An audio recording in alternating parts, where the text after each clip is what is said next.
What if I told you there was once a war fought not for land but for dignity, a war where the lines between friend and foe blurred, and where forgotten names carved the fate of nations, where white flags meant nothing, and silence was sometimes louder than cannon fire.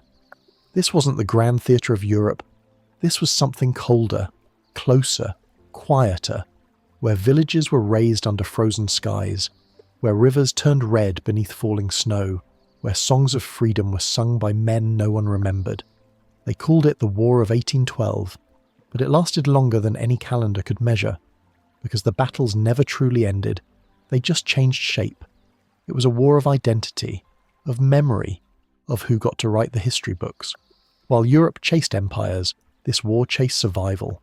One torch, one treaty, one lost capital at a time. This is the story of that war, the pain it buried, the anthem it birthed, and the ghosts it left behind. Stay till the end, because once you witness what was almost erased, you'll understand why it could never be forgotten. If this is your first time here, settle in. Let your mind slow down. And in the comments tell me, where are you watching from? And what time is it right now? Now close your eyes and return with me to the cold breath of 1812, where fire met snow and silence remembered everything.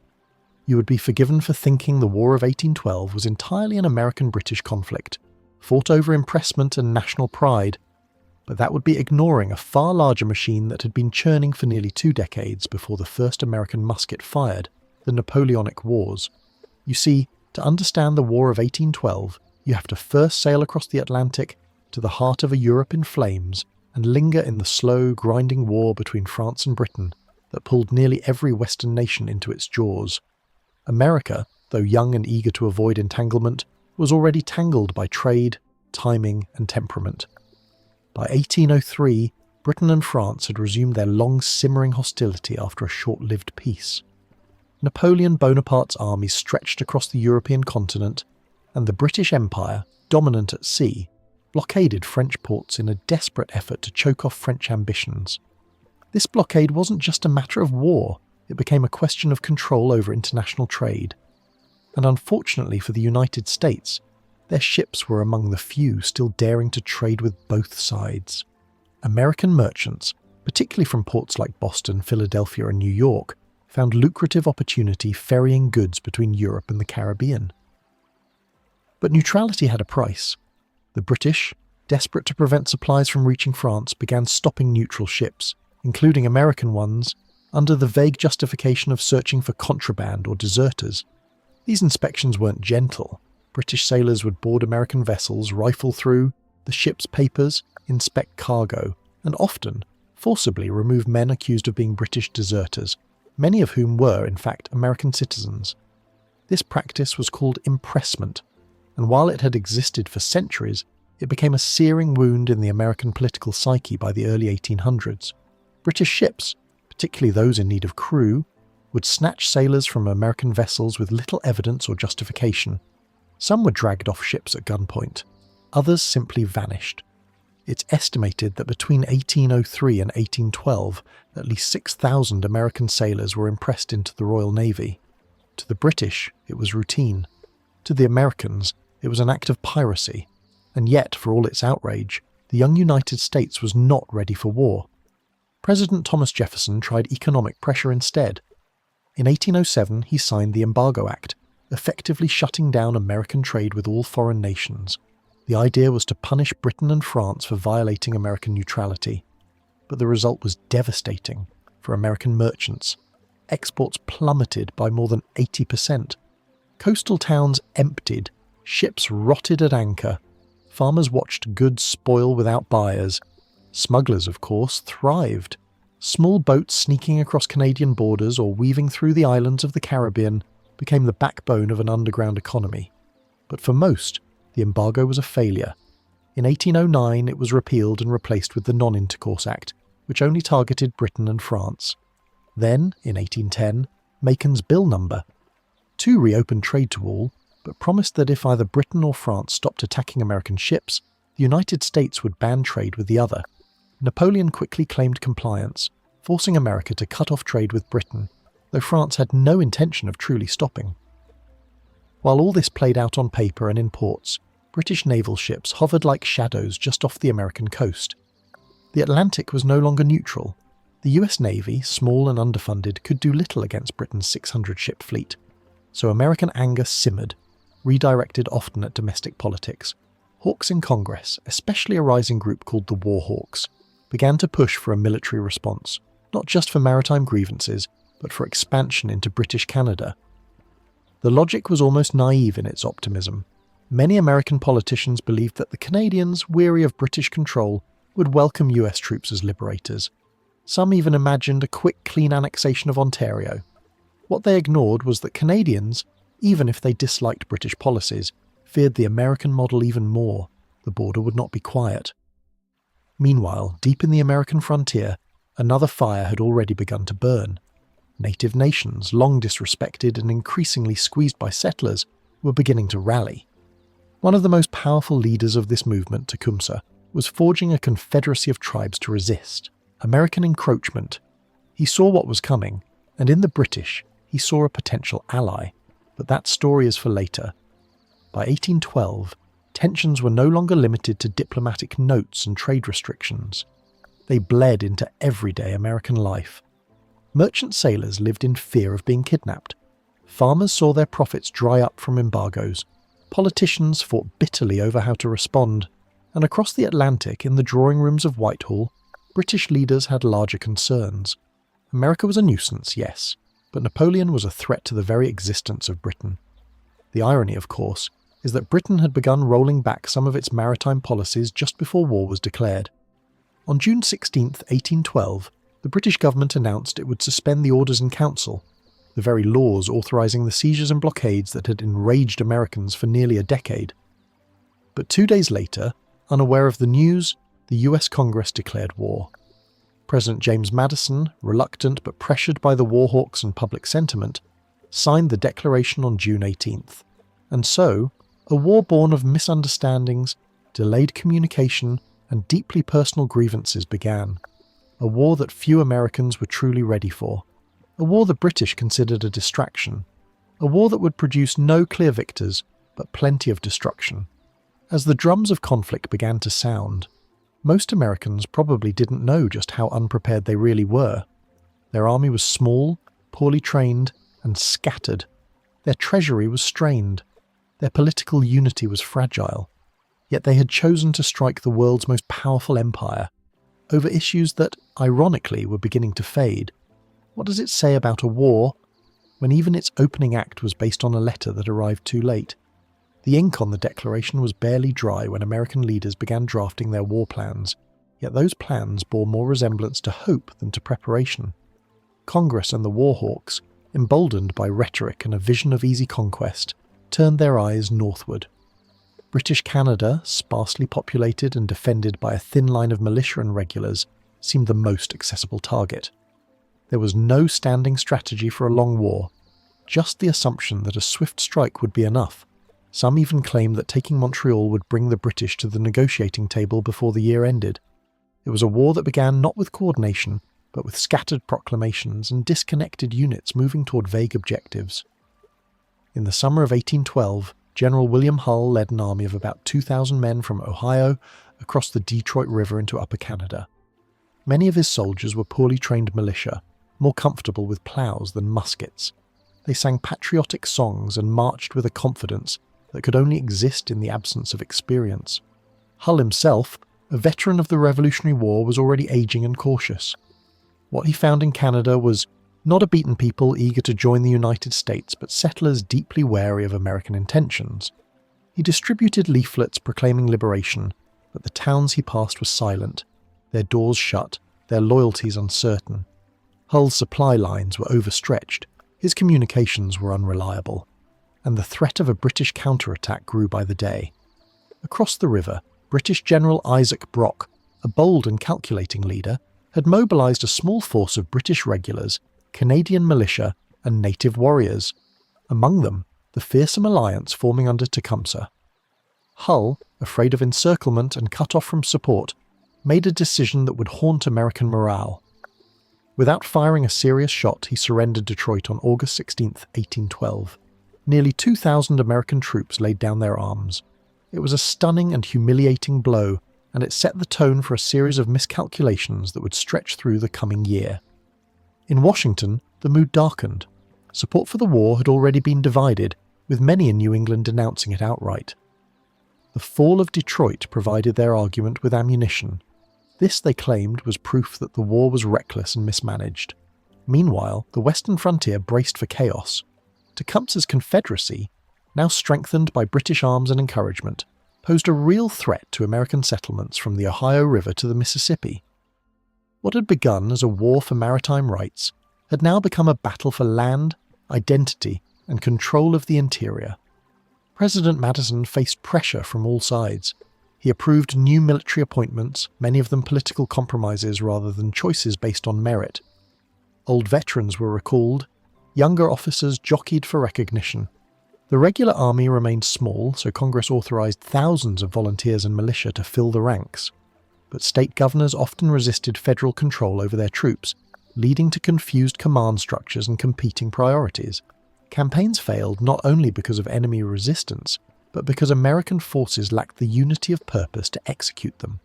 One such failure unfolded in the autumn of 1812, when General Stephen Van Rensselaer attempted a second invasion of Canada at Queenston Heights.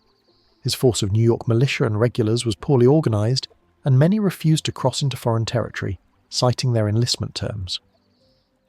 Those who did cross faced fierce resistance from Brock's men. Though Brock was killed in the fighting, a blow to British morale, the Americans were ultimately pushed back. Hundreds were killed or captured. The invasion collapsed within a day. Elsewhere along the border, skirmishes erupted with little coordination or gain. Forts changed hands, towns were burned, and settlers, both Canadian and American, lived under the constant threat of raids, arrests, and reprisal. What began as grand speeches in Congress had become a patchwork of failed, offensives and scattered battles, none of which brought the United States closer to its objectives. The winter of 1812 settled in early and bitter. Cold winds swept across the Great Lakes, halting campaigns and freezing the roads. Soldiers huddled in makeshift camps, often lacking boots, blankets, or proper food. Disease crept through the ranks with more certainty than bullets. Morale sank. Desertion climbed. Letters home told of confusion, hunger, and the gnawing suspicion that the war was directionless. And yet, in the eyes of many Americans, there was no turning back. Pride demanded that something be salvaged from the costly beginnings. At sea, the US Navy, though tiny, began scoring unexpected victories. The USS Constitution, nicknamed Old Ironsides, defeated the British frigate HMS Guerriere in a stunning battle off the coast of Nova Scotia.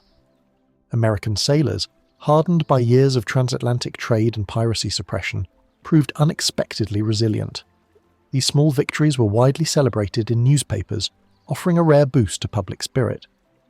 But naval triumphs, however symbolic, could not compensate for the continued failures on land.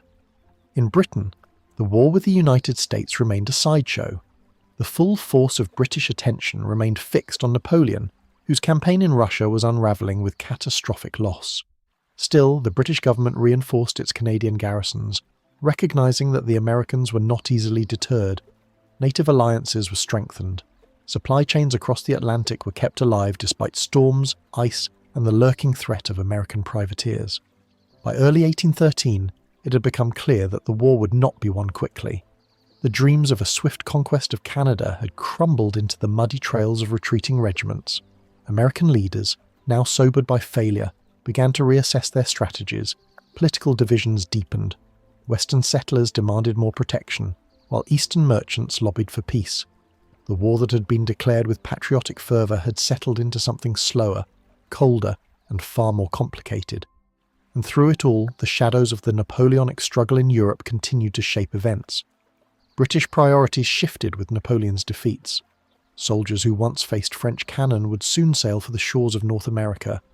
Supplies that had been hoarded for European campaigns would now fuel the British response in the New World. The two wars, distant in geography but entangled in purpose, were no longer separate. The ripples of empire had reached the American frontier, and they were gathering force. Still, amid the shifting alliances and repeated failures, something else had begun to change. The American people, weary and unsure, found resilience in the cracks. New leaders emerged from failure. Hard lessons were learned in snow-covered fields. Soldiers who had once fired blindly now understood the terrain. And slowly, as 1813 dawned, the war that began in error started to sharpen into something more real. But at what cost? And how many more mistakes would be made before anyone realised what kind of war this had truly become? The spring of 1813 brought little comfort to those who had endured the first year of the conflict. In the towns along the frontier, the silence between battles was often more unnerving than the clash of muskets. Farms that once produced wheat and corn now lay in shadow, fields untended as young men marched away and families locked their doors each night, listening for hoofbeats or war cries. The war had seeped into the corners of American life, not with decisive drama, but with an exhausting uncertainty that touched everything: trade, travel, harvest, prayer. By this time it had become clear that no one, not the generals in Washington, not the ministers in London, nor the chieftains in the Great Lakes, fully understood how large this war would become. The original motivations, British maritime aggression, impressment, trade rights, still echoed in congressional speeches and newspaper editorials, but for the ordinary soldier standing knee-deep in the mud outside Fort Meigs or Fort George, such causes had faded into abstraction. What remained was survival, skirmish, and an endless cycle of retreat and return. Yet in the midst of that chaos, patterns began to form. On the waters of the Great Lakes, control became the lifeline for both sides. These lakes were no longer just boundaries, they were battlefields and supply chains. In September of 1813, an unlikely naval commander named Oliver Hazard Perry led a hastily built American fleet into combat on Lake Erie. The ships were crude, the crews were inexperienced, but Perry's gamble paid off. After hours of brutal exchange, his fleet captured the entire British squadron. His message, simple and understated, echoed across the country. We have met the enemy, and they are ours. For the first time, an American victory shifted the balance of the war. The win on Lake Erie forced the British to abandon Detroit and retreat into Canada. It also severed their supply lines to native allies, leaving Tecumseh's Confederacy vulnerable. In the weeks that followed, General William Henry Harrison pursued the retreating forces and clashed with them at the Battle of the Thames. There Tecumseh fell. His death marked the unravelling of a powerful vision, the dream of a united native resistance. Though the tribes would continue to fight, the fragile Confederacy that had once stood as a formidable force began to dissolve. But even in victory, the Americans found little glory. The frontier was still volatile. Retreating British and native forces burned settlements as they withdrew. Food remained scarce, disease spread in every camp, and many of the men now fighting were volunteers with short enlistments, eager to return home before winter's arrival. The war was never about conquest anymore. Not really. It was becoming a war of attrition, with neither side truly able to finish what it had started. Across the Atlantic, the tide of war in Europe was turning. Napoleon, battered and bloodied by his failed Russian campaign, was finally beginning to lose ground. British soldiers, no longer needed on the continent, were slowly being reassigned to other fronts, including North America. This shift would soon change everything. For the first time, Britain could begin to treat the war seriously, not as a distraction, but as a front worthy of experienced troops and real resources. Meanwhile, inside the United States, divisions widened. In New England, many merchants openly defied the war effort. Smuggling flourished. Some state governors resisted federal troop requests. The Federalist Party, already losing influence, used the war as a platform for criticism, fueling whispers that perhaps secession, or at least radical autonomy, was worth considering. The Union itself, barely a generation old, was under quiet stress. Still, in small victories, Americans found reasons to believe the war was not entirely lost. Raids across the Canadian border saw mixed success, but they kept morale from bottoming out. Forts were reinforced. Militias learned discipline. The ragged edge of the American military, once scattered and ill-equipped, began to harden. It was a slow transformation, like watching stone take shape beneath the chisel of time and necessity. And yet the price paid was immense. Thousands had died, not in great cinematic battles, but in bogged-down assaults, icy river crossings and malarial swamps. Civilians bore the weight in silence. Women ran farms alone, buried sons without ceremony, and watched the sky each night for signs of fire. Along the Chesapeake, enslaved people saw British ships as possible liberators, a cruel irony that neither side wanted to acknowledge openly. Across the continent, families waited for letters that never came, while government officials drafted new recruitment quotas. The war, as it trudged into its second year, no longer carried the banner of national honour. It wore a different face now, one of endurance, miscommunication, and slow redefinition. No one was marching to Montreal. No one was freeing the seas. What remained were two stubborn nations, locked in a struggle neither had truly wanted in the first place.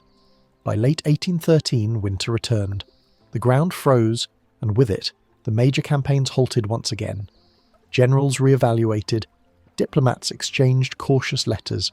Some leaders began to wonder if a negotiated peace might be possible. Others, particularly in Congress, still believed that a final, symbolic victory could secure more favourable terms. No one wanted to end the war empty-handed, but no one could fully explain what victory even looked like anymore. There were still battles ahead, some to be remembered, some to be forgotten. The torching of Washington, the siege at Fort McHenry, and the improbable defence of New Orleans would soon mark the next chapters. But those events belonged to a war already transformed. What began as a protest against maritime injustice had evolved into something murkier, half rebellion, half necessity, entirely misunderstood. And perhaps that's the lesson buried beneath the dust of the War of 1812. That conflict, even when declared with conviction, rarely follows the script. That nations often stumble into wars on borrowed logic, then spend years trying to give them meaning. That the fires lit by other empires, Napoleon's ambition, Britain's survival instinct, can leap oceans and catch hold of places not yet ready to burn.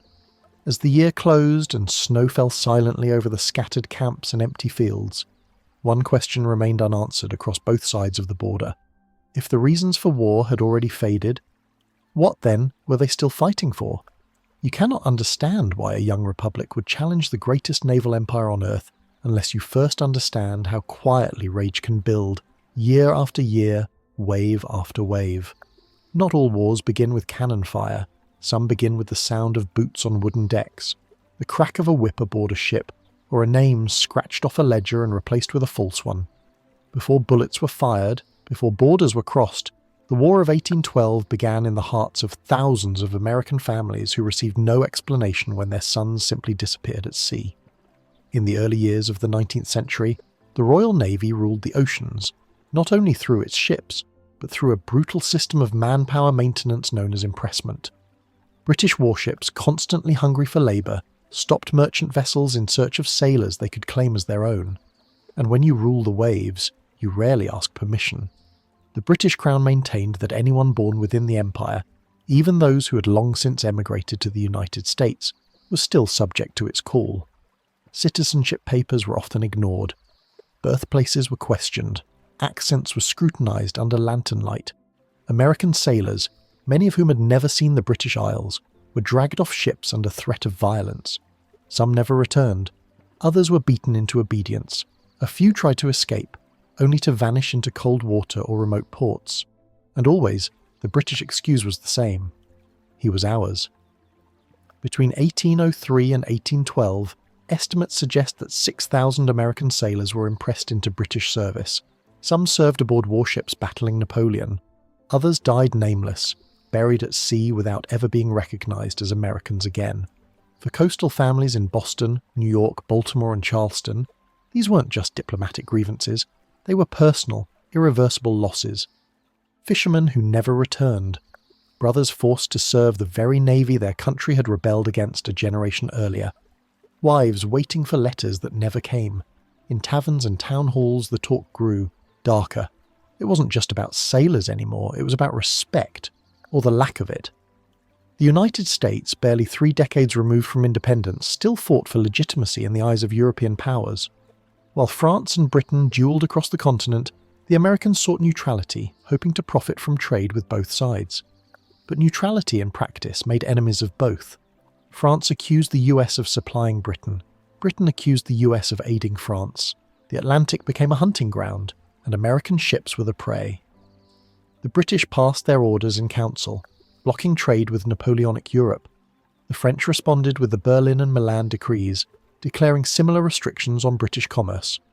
Stuck in the middle were American captains, sailing under flags that meant little to the men boarding them. These seizures weren't always dramatic.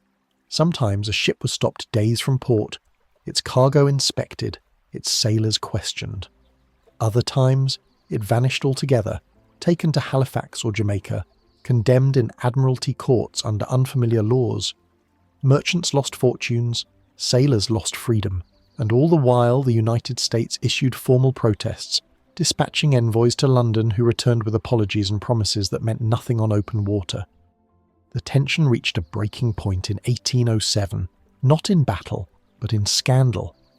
Off the coast of Virginia, the British warship HMS Leopard intercepted the American frigate USS Chesapeake.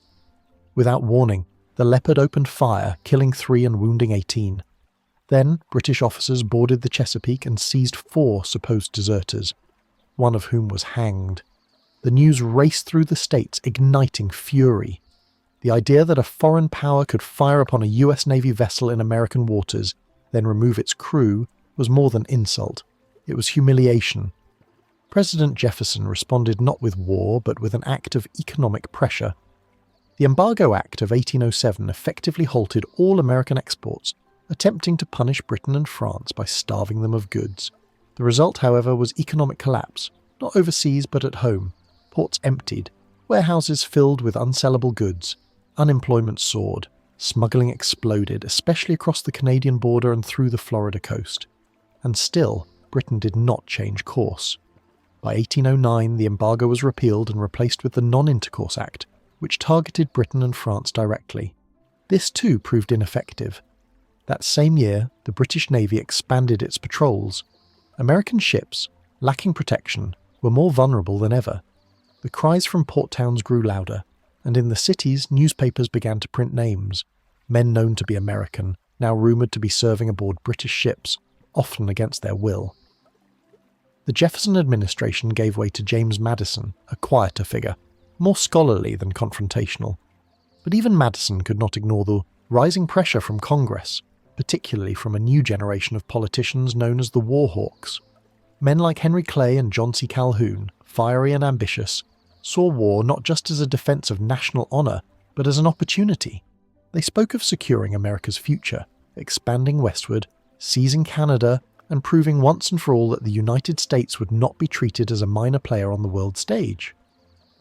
Their speeches resonated not only with voters, but with those who had already buried sons lost to impressment, or who had watched their trade routes vanish into British law. The War Hawks didn't need to exaggerate the offences, they simply read the record aloud. How many American sailors must vanish before someone answered for it? How long would the Republic tolerate a blockade it hadn't agreed to? When would national pride matter more than diplomatic caution? By 1811, the pressure had turned to heat. British ships continued to patrol American waters with impunity. A new skirmish at sea, this time between the USS President and HMS Little Belt, ended in bloodshed once again. Congress began to openly debate a declaration of war. And though many in the Northeast still resisted, wary of the economic consequences, the mood had shifted. The country might have been unprepared for war, but it was no longer willing to accept peace at any price. Even as back-channel negotiations continued, events moved faster than messengers. On June 1, 1812, President Madison submitted a formal war message to Congress. It was not fiery, but firm. It laid out the charges, the continued violation of American sovereignty at sea, the seizure of ships, the impressment of citizens, the economic stranglehold imposed by British policies. It asked Congress whether the United States would continue to endure such treatment or resist. 17 days later, Congress gave its answer. On June 18, 1812, the United States declared war on Great Britain. The vote was close. The reasoning was complicated, but the message was simple. Enough had been taken. The war did not begin with fireworks or crowds in the streets. It began with caution, confusion, and a sense that something long delayed had finally inevitably arrived. In London, the news took weeks to reach Parliament. Ironically, by the time war was declared, the British government had already begun to repeal the very trade restrictions that had sparked the conflict. But the letter arrived too late. As ships set sail and borders braced for movement, Americans could only wonder how far this conflict would spread, and how many more lives would be changed not by battles, but by quiet policies written in distant cities and enforced at the barrel of a gun. Because sometimes the greatest insults are the ones not shouted, but endured in silence, until silence itself becomes a call to war. Long before any American soldier crossed the Canadian border, the war had already hollowed out the docks, the kitchens, and the bedrooms of 1,000 coastal homes. In places like Salem, Newport, Savannah, and Norfolk, entire communities lived under the quiet pressure of disappearance. Not the kind caused by death in battle, but by absence that came without explanation. For every musket raised in 1812, there were years of silence that had come before. Wives staring out across the sea, mothers writing to officials in Washington who had no answers, sons growing up never knowing what uniform their fathers had died in. This was the unspoken war, a slow erosion of sovereignty and dignity, played out not in armies but in paperwork and vanished names. British ships still prowled the Atlantic, stopping American vessels on flimsy suspicion, searching for deserters of a navy stretched thin by global conflict. But there was no due process, no formal system of appeals. A sailor's accent or the calluses on his hands could be enough to decide his fate. Once taken, he was swallowed into the machine, assigned a berth on a British frigate and handed a new name, sometimes a false one. There, he would serve not for king or country but for survival. The British justification was simple and steeped in tradition. In their eyes, a subject of the crown remained one for life. The idea that a man could shed his allegiance like a worn coat and become an American was not just inconvenient, it was dangerous. In a world where Britain faced the threat of Napoleon and his ever-expanding armies, every hand was needed at sea. The Royal Navy, mighty as it was, suffered from high mortality, desertion, and grueling conditions. Impressment, though controversial, was a strategy of necessity. But for the Americans, who had cast off British rule only a generation before, it was a reminder that their freedom was still being second-guessed. Diplomats in London and Washington played their parts. Letters were written, objections were filed, promises were made. Occasionally a sailor was released after months, sometimes years of detention, but the damage had already been done. The injustice wasn't just about the numbers, it was about the fact that those taken had no voice in their own fate. Entire ships of American citizens were vulnerable to seizure, not because of war, but because they sailed under a flag the British refused to fully respect. In Charleston, a merchant captain named Jeremiah French watched two of his crew pulled from his deck at gunpoint. He had their papers in hand, had vouched for their citizenship, had pleaded with the British lieutenant. But the boarding officer laughed. "They're ours now," he had said, as if it were a business transaction. By the time French returned home and tried to raise the alarm, the story was already common. It wasn't shocking, it was expected. Stories like these multiplied. In Maine, two brothers who had fished the same shoals for a decade were taken by the HMS Statera and never heard from again. In Baltimore, a cargo ship bound for the West, Indies was intercepted, its entire crew replaced with British conscripts. The local newspapers printed their names alongside black borders, like obituaries. They hadn't died, but they were lost all the same. What made it worse was the helplessness.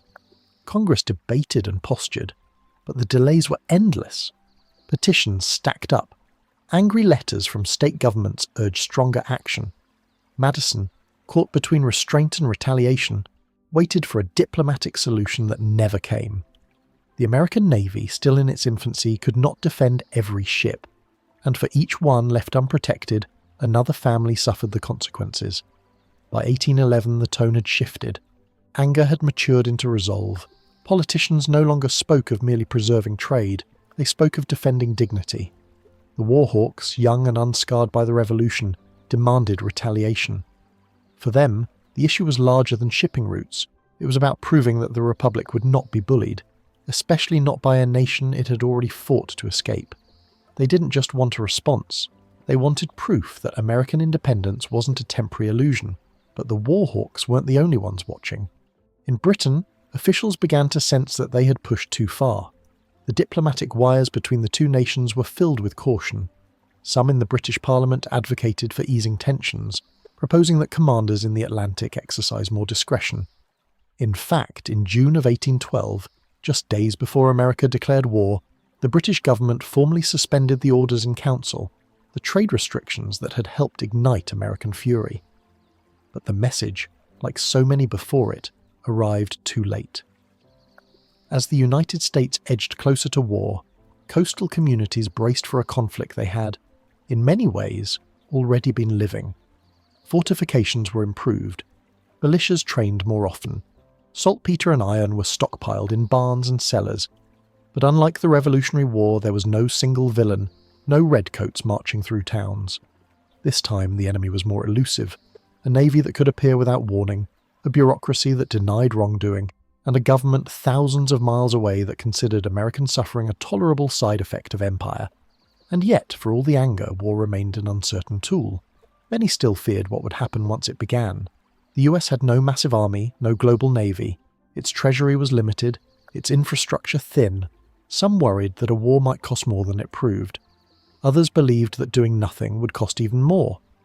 So, in June 1812, when Congress finally voted, it was not unanimous.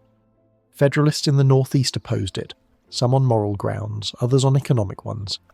But the majority ruled. War was declared, and the justification, though long, centered on one idea: that the lives of American sailors, the safety of American ships, and the honor of a fledgling nation could no longer be ignored. But war is never just a response.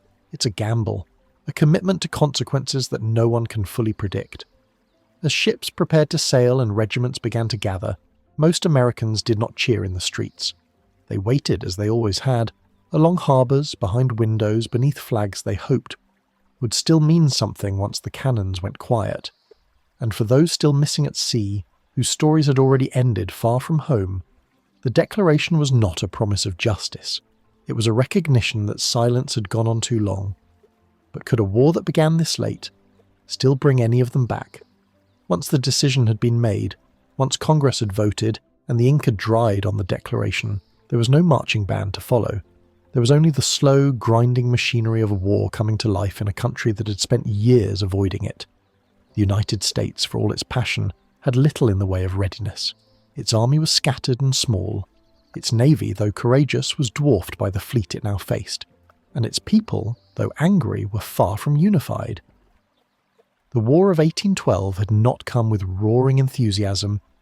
It had arrived the way frost settles, quietly, steadily, with a chill that spread across every shore. In coastal towns like Portsmouth and Charleston, where the memory of British interference was freshest, some welcomed the Declaration with a grim sense of justice. They had watched too many ships vanish, too many names etched into memory with no graves to hold them. But in the mercantile hubs of New England, Boston, Hartford, Providence, the reaction was far colder. Merchants feared for their livelihood. Smugglers whispered that they had just lost their best customers, and some whispered darker thoughts, that perhaps this war wasn't about defence at all, but ambition. To many in the interior the war was still abstract, a distant problem from the coasts spoken of in newspapers and tavern debates. But for those along the lakes and borders, it was already real. Even before the first official battles, British influence had stirred the frontier. Native confederacies, some led by voices that had long warned of American expansion, began to mobilise. While impressment was the banner under which Congress declared war, it was never the only spark. Western politicians, especially the war hawks, saw British Canada as unfinished business. And for those living near the border, where trade mingled with tension, war wasn't just about ships. It was about land, identity, and survival. Across the Atlantic, British reaction to the American Declaration was a mixture of irritation and exhaustion. The war with Napoleon had consumed Europe. Britain's military and economic energy was already stretched thin. American grievances, though understood, were viewed as inconvenient. The British press mocked the Declaration as immature. In Parliament, some argued that American pride had outgrown its means. But quietly, in the halls of the Admiralty, orders were given. Reinforcements would be sent to Canada. Naval patrols would tighten. The side theatre of war was now a real front. Still, the contradictions persisted. Just days after war was declared, A ship arrived in America carrying news that the British had in fact repealed the Orders in Council, the trade laws that had driven so much of the American fury. But war is not a tool that can be retracted as easily as a letter. By the time the message arrived, American regiments were already mobilising. The cannon had been set in motion. There was no turning back. The irony was bitter. What began as a protest against maritime policies had now evolved into a full-scale military conflict, one in which trade rights would soon become only one of many casualties. And impressment, the original sin in American eyes, did not end with the war's outbreak. British ships continued their practices, now with the added legitimacy of war footing. Any American vessel was fair game. Neutrality was no longer a shield, it was a memory. In the month that followed, the US government scrambled to adapt. Taxes were raised, bonds were issued, recruitment drives filled newspapers and church pews. But discipline was another matter. The army was still a patchwork of militias, regulars, and short-term volunteers, each with their own rules, leadership and loyalties. Some refused to cross borders, others deserted after their terms expired. Commanders were often political appointees, chosen for influence rather than experience. The result was a series of blunders, particularly in the early invasions of Canada, where confidence collapsed faster than formation lines. Yet beneath the surface of chaos, something else stirred. The Americans, long accustomed to reacting, began to adapt.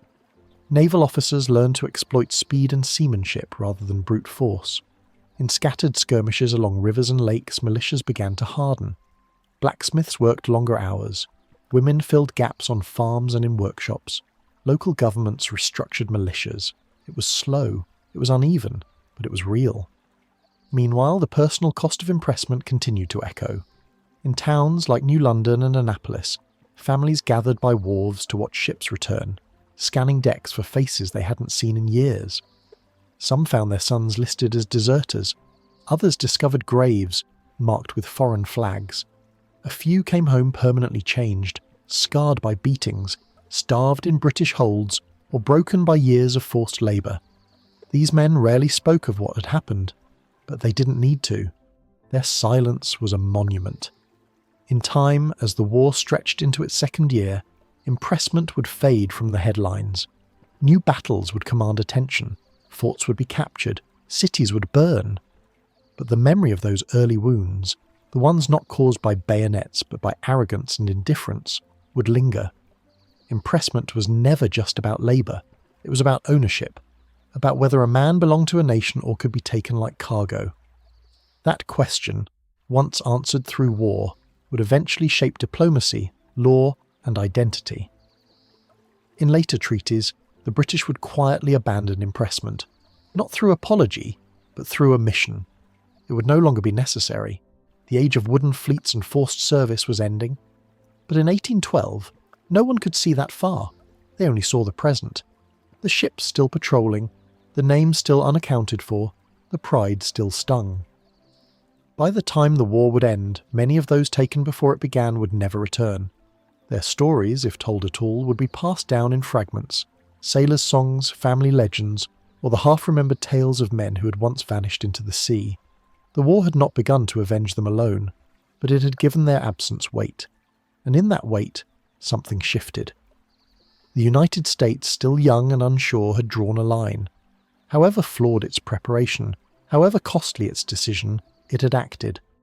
Not only to protect borders, but to declare that the days of silence were over. But would the rest of the war, its stumbles, its disasters, its scattered victories, live up to that declaration?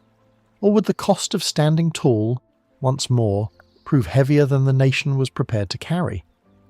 There are few stories in the War of 1812 more improbable than the one that begins not in a harbour, but in the forests of the American interior, hundreds of miles from any ocean, where the wind snapped through empty trees and the rivers ran like frozen ribbons through the wild. Here, far from the roar of the Atlantic, the United States set out to build a fleet. Not a symbolic one, but a real naval force, complete with brigs, schooners and warships, all constructed by hand under threat, with winter biting at every nail. The location was Presque Isle, a shallow harbour near present-day Erie, Pennsylvania. It was not chosen for convenience, it was chosen because it was hidden. British control of Lake Ontario and parts of the Niagara frontier meant that any attempt to build ships closer to the main routes risked interception. Presque Isle offered shelter, but it also offered hardship.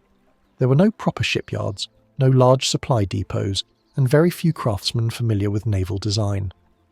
The men who gathered there in the late winter of 1813 found only trees, mud, and the promise of long days with little reward. In command of the operation was a young officer named Oliver Hazard Perry. At just 27 years old, he had spent most of his career in coastal service, patrolling the east coast aboard minor vessels. He was not the most senior choice, but he was persistent, ambitious, and eager to prove that the inland lakes could be contested, and won.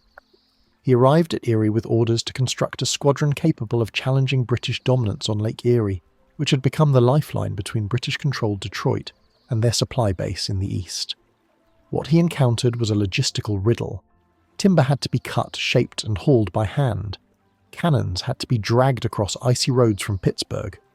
Ropes, sails, and iron fittings came in slowly, often through snowstorms or enemy patrol zones. The shipwrights, some professional, many not, worked in freezing conditions. The scent of sawdust mixed with smoke from the fires they lit to warm their hands. Fingers blistered, tools broke, sledges overturned. But the hulls began to rise. There were no dry docks or cranes. Ships were built directly on the shoreline, where melting ice and unpredictable weather slowed progress. Perry, often without official guidance, made decisions on the fly. He named his vessels with a mixture of optimism and grit. The Lawrence, the Niagara, the Caledonia, each one taking shape from planks cut from Pennsylvania forests. Workers lived in tents or nearby barns. Some left, new ones arrived. The work never stopped. By spring, the outlines of a fleet emerged. American control of the lake remained tenuous. British ships prowled its northern waters, ready to intercept any movement. The British commander, Robert Heriot Barclay, watched from afar, aware that the Americans were preparing something, but unsure of its scale or speed. He planned to blockade the harbour, trapping Perry's ships before they could sail. It was a reasonable plan, but ice and delays on his own end allowed Perry just enough time to complete the final stages of construction. Still, launching the ships was only half the problem. Crewing them was another. There were not enough trained sailors in Erie. Perry had to recruit from across the region, militiamen, volunteers, even freedmen and farmers who had never seen a sail up close. He turned to the Lake Ontario squadron for help, requesting experienced seamen from other commands. Slowly his crews formed. Ragged, undertrained, and speaking different dialects, they nonetheless came together under his relentless leadership. Meanwhile, the British had solidified their grip on the western end of the lake. Their base at Amherstburg near the Detroit River gave them control over the supply chain to the frontier garrisons. If Perry could sever that chain, it would not just be a naval victory. It would isolate British forces in the northwest and open a path for American counterattacks. But to do that, he would have to sail into contested waters, with ships that had never been tested and a crew that barely knew their stations. When the ships finally launched in late July, the residents of Erie watched with quiet awe. The war had seemed far away for months. Now cannon-carrying brigs floated on the lake, their masts rising above the treetops like strange new sentinels. Perry's fleet, though small, was the largest American force to ever sail Lake Erie. 9 vessels in total, 2 brigs, 6 schooners, and a sloop, armed and ready, though not equal to the British in size or experience. To get them out of Presque Isle, Perry had to perform another improbable feat. The entrance to the harbour was blocked by a sandbar too shallow for his larger brigs to cross under load. So, he unloaded the guns, floated the ships across using barrels and shifting ballast, then rearmed them in open water, all while knowing the British might appear at any moment. It was a daring manoeuvre, made in haste and completed just in time. Had the enemy arrived a day earlier, Perry's ships would have been trapped, half-armed and vulnerable, but the British did not come. Barclay, himself struggling with supply issues and under pressure to maintain a fragile hold over the lake, delayed his blockade. When he finally sailed to Erie, Perry was gone, already underway, already scouting, already setting his own ambush. The months of hardship had paid off. The fleet was afloat. The men were armed. And for the first time, American forces on Lake Erie had a real chance to contest the waterway. What had begun with frozen axes and saw-hardened hands had now turned into something else. A mobile force, built in secret, fueled by determination, and steered by a young officer with something to prove. But the test hadn't come yet. The British were not idle. Their own squadron, though outnumbered, had veteran sailors, heavier guns, and the advantage of knowing the lake's currents and winds. Perry's next challenge would not be building ships, it would be surviving battle. And if war had already taken men by silence, by impressment, by disappearance, what would it look like now, when fire and splinters replaced speeches? By early September 1813, the warm days had grown shorter, and the horizon over Lake Erie had become a boundary between anxiety and ambition. The ships were ready. The men were prepared, at least as much as haste and limited training could allow. But the enemy remained invisible, somewhere north, perhaps near the mouth of the Detroit River, perhaps waiting behind the islands that dotted the lake like jagged teeth. The wind whispered more than it answered, and for every sailor aboard Perry's ships each morning began with the same question: would this be the day? Oliver Hazard. Perry had no illusions. His fleet, though superior in number, carried vulnerabilities that no amount of optimism could erase. His flagship, the USS Lawrence, bore his personal flag stitched in white letters over blue canvas. Don't give up the ship. But slogans did not man the guns or hold the line when broadsides crashed. Many of his crew were landsmen, farmers, tradesmen, volunteers who had never heard the snap of sailcloth in combat. Their drills had been rushed, and some still fumbled with their rigging or loaded their carronades with more caution than speed. Yet Perry had something Barclay did not: momentum. The British commander, Robert Heriot Barclay, had waited weeks for reinforcements and supplies that never came. With his own ships, undersupplied and his men rationed down to flour and salted meat, he knew he couldn't hold Amherstburg without command of the lake. Every day that passed weakened British control of the northwest. Every delay gave the Americans time to advance. He could no longer afford to wait. On September 10th, 1813, Barclay's squadron appeared on the lake. 6 vessels, including the newly armed HMS Detroit and the seasoned Queen Charlotte, cutting through the morning haze like silent knives. Perry, anchored near Put-in Bay on South Bass Island, received word at dawn. He wasted no time. Orders were shouted, anchors raised, sailcloth unfurled. The fleet came alive with coordinated motion, each ship shifting into formation. The water, still and silver, mirrored the sky so closely that it became difficult to tell where clouds ended and lake began. The silence that followed was not peace. It was breath held too long. The Americans formed a single-file line of battle. Perry placed the Lawrence at the head, flanked by smaller schooners. At the rear was the USS Niagara, held in reserve under the command of Jesse Elliott, Perry's second in command. As the two fleets closed the distance, the wind suddenly shifted, weakening Perry's advantage. His lead ship, the Lawrence, now bore the brunt of British fire before her consorts could move into range. The Detroit and Queen Charlotte focused their cannons, and within minutes the Lawrence was under siege. Smoke rolled across the water, splinters flew like shrapnel, men fell where they stood. Within the first half hour the Lawrence had been struck by dozens of cannonballs. Masts splintered, rigging snapped, blood soaked the deck's grooves. Perry refused to abandon his post, moving between guns, rallying his men even as the ship began to fail around them. Behind him, however, confusion reigned. The Niagara, still untouched, had hesitated. Some would later claim that Elliott held back deliberately, fearing exposure. Others blamed the wind. Whatever the reason, Perry's flagship was being torn apart while his reserve ship remained distant. The schooners attempted to close the gap, but their smaller guns lacked the reach. For a time, it appeared the American line would collapse entirely, its centre gutted, its flanks uncertain. Yet Perry made a decision that would tilt the battle. With the Lawrence a drifting wreck, her guns silenced, Perry gathered the surviving crew and took to a rowboat. Clutching his battle flag, he crossed the open water under fire, heading for the Niagara. British gunners spotted him. Cannonballs hissed through the waves. The boat rocked, water sloshing at his knees, but he did not stop. The men rowing said later they had never seen someone move so quickly or with such calm. When he reached the Niagara, Perry climbed aboard, took command, and prepared for the counterstroke.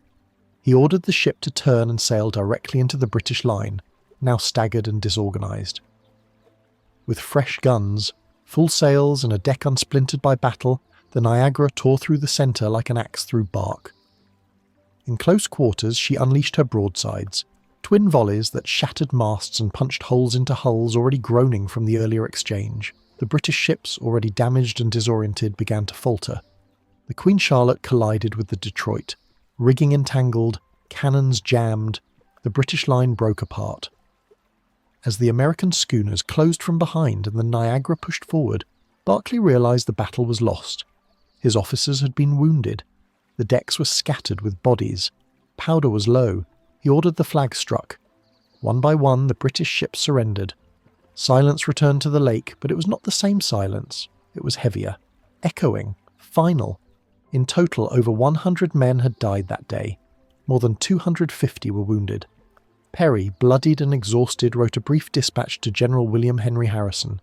His handwriting was steady. The words would become legend. "We have met the enemy, and they are ours." The victory at Lake Erie was more than symbolic. It shifted the course of the war in the West. With British control broken, American forces could reclaim Detroit, push into Upper Canada, and sever the British alliance with native confederacies that had depended on lake transport for supplies. For the first time in the war, an entire enemy fleet had been captured, and for Perry it was a vindication, a proof that preparation, even rushed and desperate, could overcome better training when matched with nerve. But as night fell over the battlefield, the lake did not reflect triumph. It reflected masts leaning at unnatural angles, smoke curling from burned planks, bodies adrift or wrapped in canvas, awaiting burial in cold soil. Victory had come, but like everything in this war, it had arrived not in glory but in attrition. And as the ships limped back to shore, wounded lashed to hammocks, sails tattered, and men too tired to speak, a new question loomed in the mist. If one lake had cost so much, how much more would it take to win the rest? The sun rose slowly the day after the battle, casting a dull gold sheen over the wreckage still drifting on Lake Erie. Here and there, the silhouettes of broken masts leaned like old trees in a storm-struck forest. The waves lapped quietly now, their rhythm unchanged, indifferent to the smoke still hanging over the water. On the American decks, the crews moved like men in a trance, stepping over blood-washed planks and gathering the dead in silence. Victory had come, but not with celebration. It had come with sawdust, splinters, and the strange quiet of men who had just seen how quickly their hands could become stained with someone else's blood. Oliver Hazard Perry stood aboard the Niagara, now the de facto flagship, and surveyed the lake that had tried to bury him just a day before. Around him, captured British vessels floated under improvised. American flags, their crews, wounded, dazed, and uncertain of their future, were taken below decks for treatment or confinement. The men who had once fired on each other now shared rations, water, and wool blankets. Among them, both sides recognized familiar accents, common sea habits, and the same unspoken exhaustion that follows close contact with death. On shore, the news spread faster than the sails could carry it. Messages were dispatched to General Harrison and to Secretary of the Navy William Jones. The word decisive began to attach itself to Perry's victory. But what that word really meant varied depending on where you stood. To the American public, it was the first clear proof that they could stand toe-to-toe with Britain in a theatre where they were expected to lose. To the government, it was leverage, something to carry into future negotiations. To the western frontier, it was a break in the siege, a path now open to recover lost ground, to push back against the alliances that had threatened their very survival. And yet, those broader meanings took time to form. In the immediate days after the battle, there was only aftermath. The dead were buried quickly, some at Put-in Bay, others at sea. The wounded were moved into makeshift hospitals, cabins, barns, even tents on the shoreline, where doctors with little light and fewer supplies did what they could. Amputations were common, infection almost guaranteed. The groans of the injured echoed into the trees long after the sounds of gunfire had faded. Among the survivors, something else took root, not glory, but a kind of muteness. Many had seen friends fall suddenly, shattered by cannonballs or crushed under debris. Some had helped load bodies into skiffs without knowing their names. Others wandered the decks in a state of numb disbelief, still gripping powder-blackened ropes long after their duty was done. This was not the heroism that paintings would later try to capture. It was the quiet price paid by those who had built warships in the snow and then tested their resolve on open water. For Perry himself, the aftermath was complicated. He had secured a major strategic win, but tensions soon grew within his own command. His second-in-command, Jesse Elliott, was criticised. Some said he had delayed joining the fight. Perry did not speak publicly against him, but their relationship never recovered. Behind closed doors, a fracture had opened. Victory, it seemed, did not always come with unity. Still, the importance of what had been achieved could not be ignored. Control of Lake Erie shifted the entire geography of the war. British forces at Fort Malden and Detroit, now cut off from resupply, were suddenly vulnerable. General Harrison, upon receiving word of Perry's success, prepared an offensive that would retake Detroit and push into Upper Canada. The battle for the lake, fought by sailors with frostbitten fingers and borrowed boots, had opened the door for campaigns far, beyond the shoreline. But these advances would not come easily. Autumn rains soon turned roads to mud. Supply wagons broke their wheels on roots and stones. And even as American forces moved forward, the retreating British Army, along with its native allies under Tecumseh, prepared a defence that would lead to yet another bloodletting, this time on dry land. Meanwhile, the British government, now facing multiple setbacks in North America, took a harsher stance. Reinforcements were ordered. Naval blockades intensified along the Atlantic coast. Where Perry's ships had brought freedom of movement to the northwest, other parts of the US would soon feel the tightening grip of British retaliation. Towns like Norfolk and Baltimore braced for possible attack. Boston merchants watched their profits sink with each intercepted cargo. The war was spreading, not receding. Still, Lake Erie remained a symbol. American newspapers praised the courage of the crews, often exaggerating the scale of the victory but never its significance. Engravings appeared showing Perry rowing between ships with cannonballs flying around him, moments dramatized, mythologized, made larger than life. But for those who had been there, it was not the cannon that stayed in memory. It was the smell of burnt powder, the cries from the sick bay, the bitter cold that sank into boots and never left. Perry would go on to serve in other capacities, and the phrase from his dispatch, "We have met the enemy and they are ours," would echo through military history. It would be taught in classrooms, stitched onto banners, turned into a shorthand for American naval pride. But beneath that sentence was a truth more difficult to celebrate. That command of the lake had been won not by strategy alone, but by desperation, by sleepless shipbuilders, and by a willingness to bleed on fresh-cut decks in the middle of a war few fully understood. The ships he captured were eventually refitted and used again. The bay quieted, ice returned, and life, in the strange way it always does, began to move forward.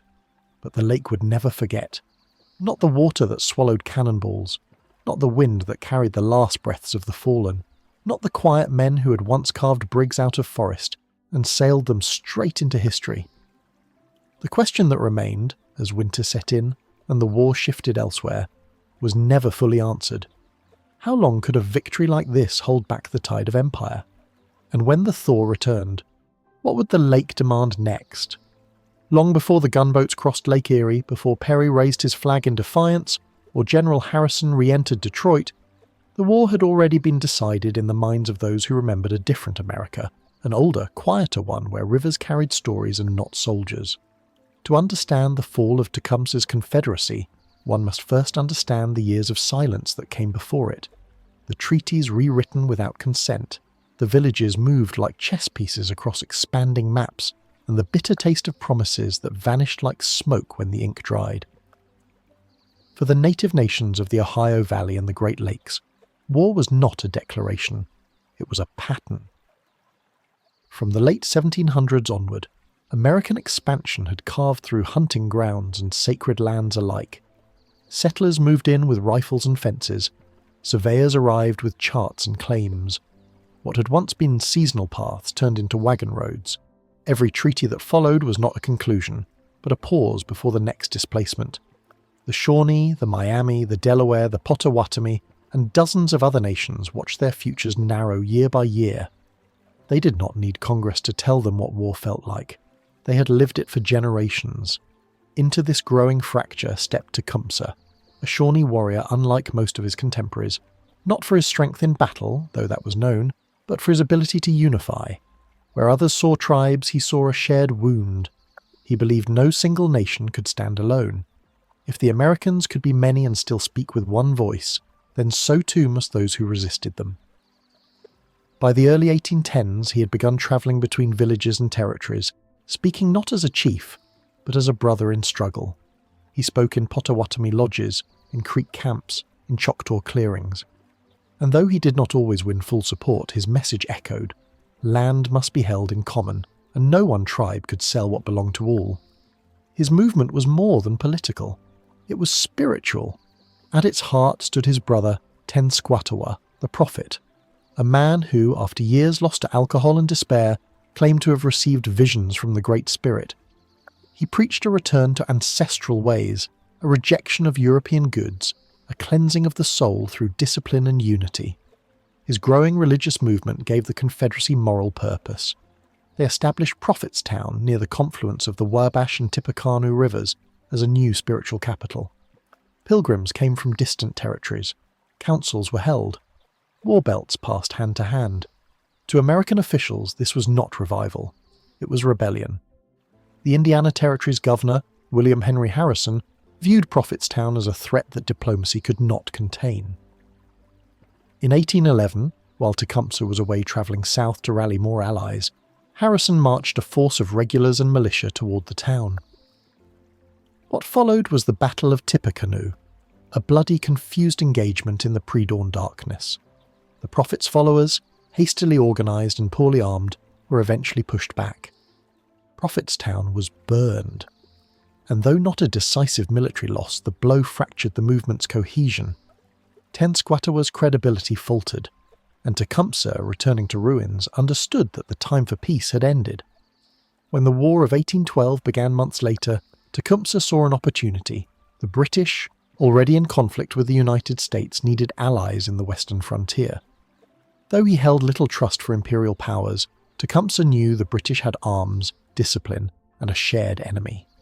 He entered an uneasy alliance with British forces at Fort Malden near Amherstburg.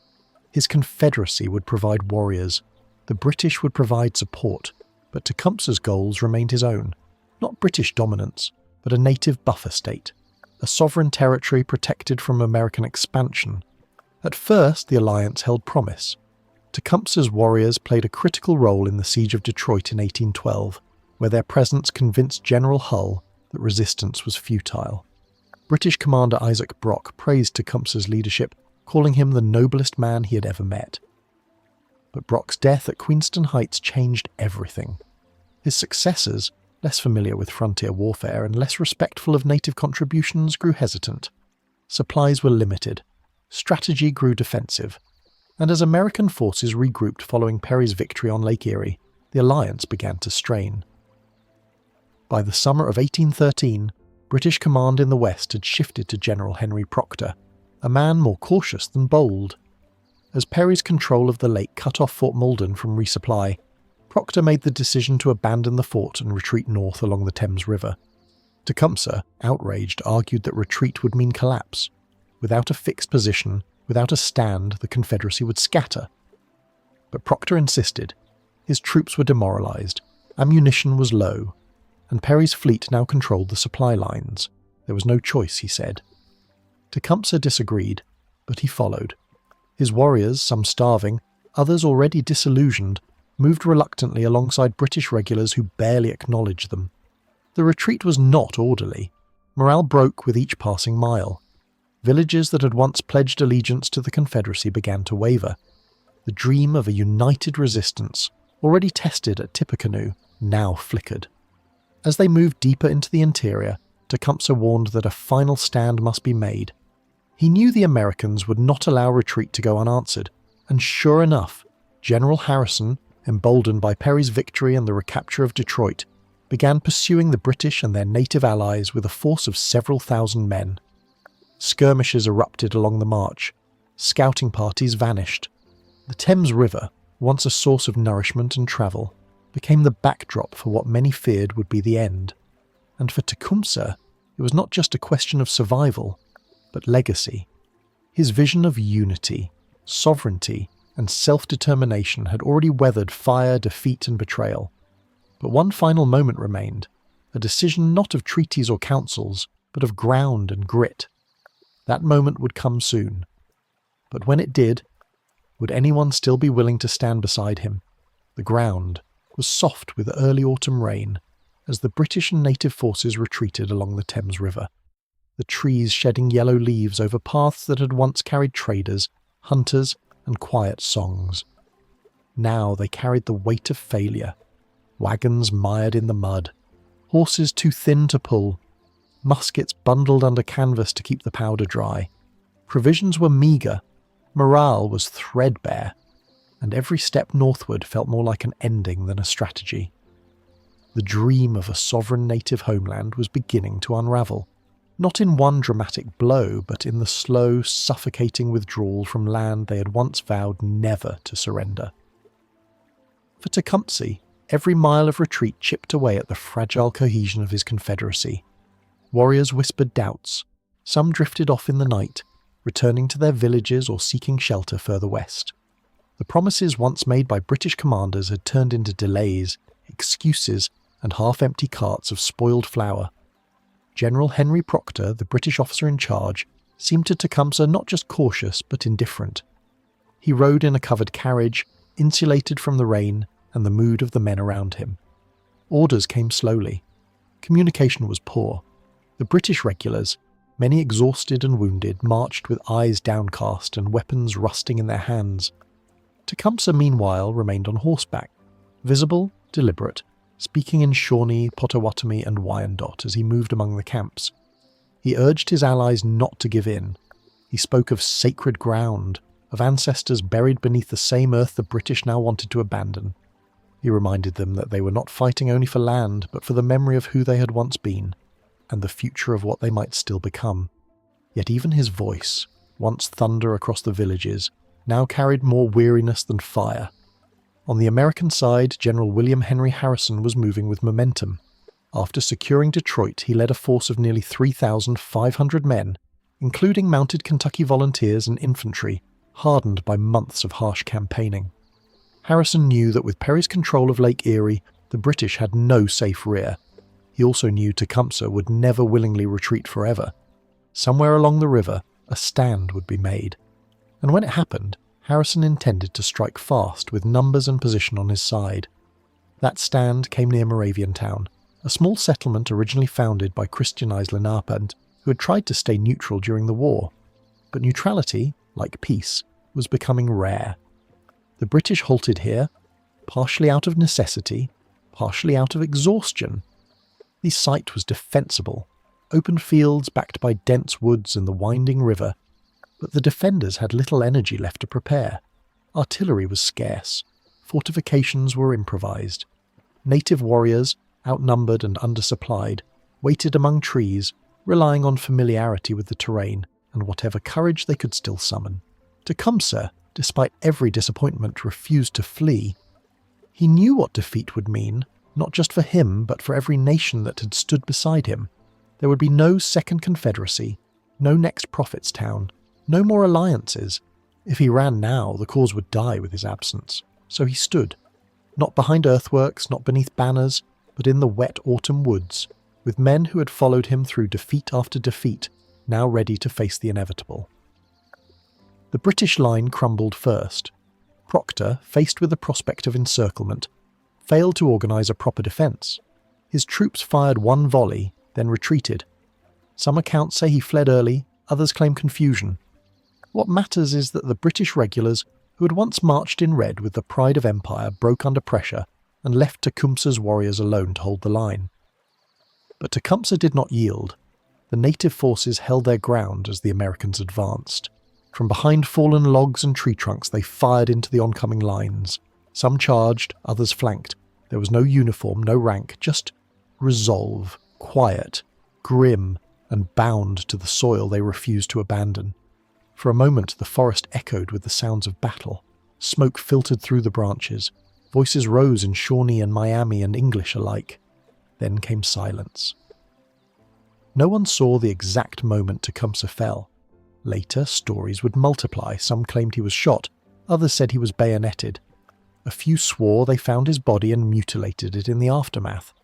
None of it was recorded with certainty. What is certain is that by day's end, Tecumseh's forces had been routed. The American lines closed in. The Confederacy, already strained, now had no figure to hold it together. The British survivors retreated further north. The native warriors scattered, and the forest, soaked with rain and memory, returned to stillness. Harrison declared a sweeping victory. For the United States, it was more than just a battle. It was the collapse of organized native resistance in the Old Northwest. Though skirmishes and raids would continue, no leader would emerge with the authority, vision, or charisma to rally the fractured nations into a united force again. Treaties would follow, land would be taken, and the territories Tecumseh had tried to shield would be signed away acre by acre, under pressure, through law rather than war. The Americans buried their dead and moved on. The British, embarrassed and divided, would carry the blame of Proctor's failure into the halls of Parliament. But for the native peoples of the interior there was no applause, no dispatch, no monument, only silence. In the years that followed, Tecumseh would become both legend and lesson. To some, a tragic hero. To others, a lost cause.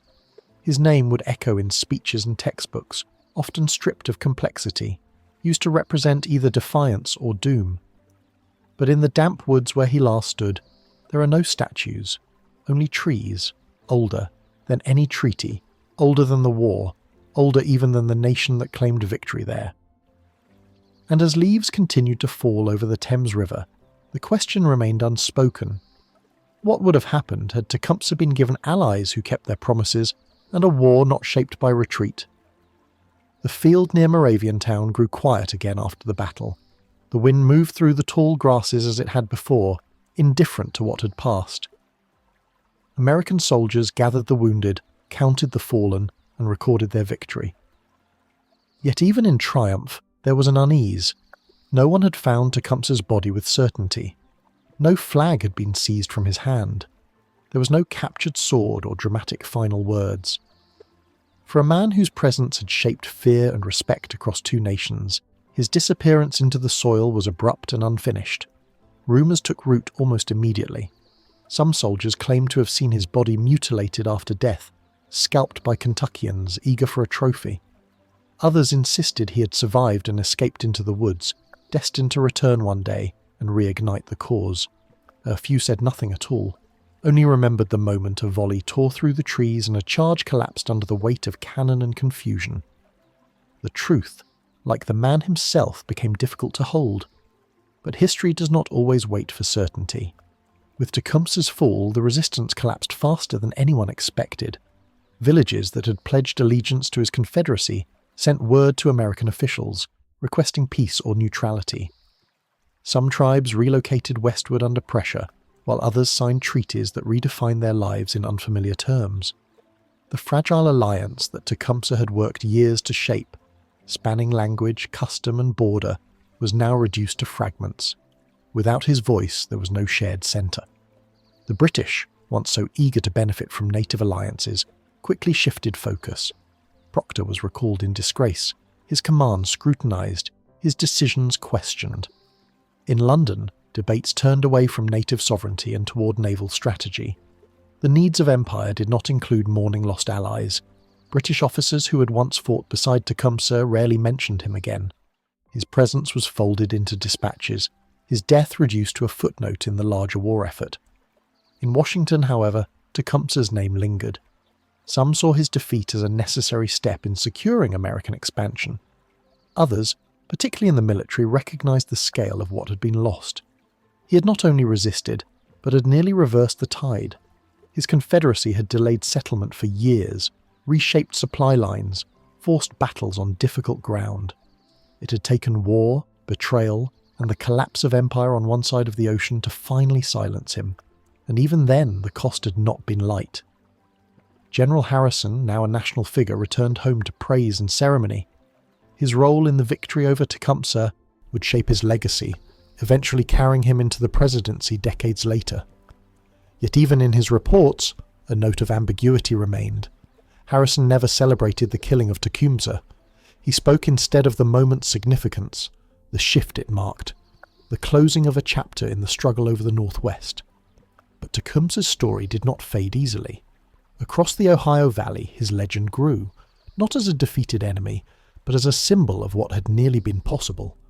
Among native communities, his memory lingered in stories told beside winter fires, in songs sung during ceremonies. His vision, a continent not divided by surveyor lines, but by shared guardianship, remained, even as the land beneath those stories was fenced, bought, and renamed. In some places, settlers built farms on ground once used as war council sites. Fields where warriors had camped became grain plots. Trees that had shaded treaties were cut down for firewood.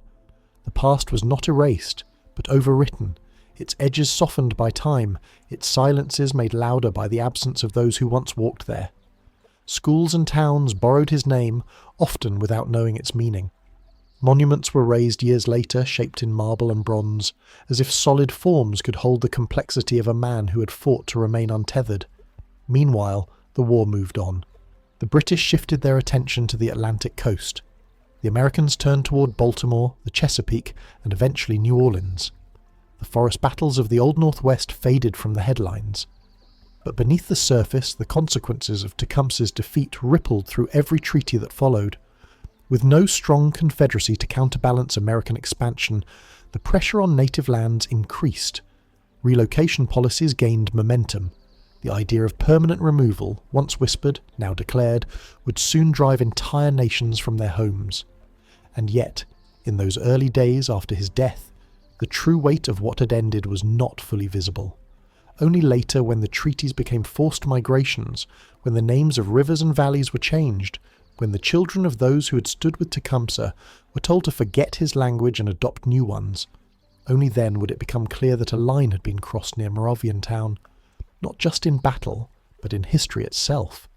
There is no victory parade in this story, no sharp conclusion. Tecumseh's fall did not bring peace, nor did it bring closure.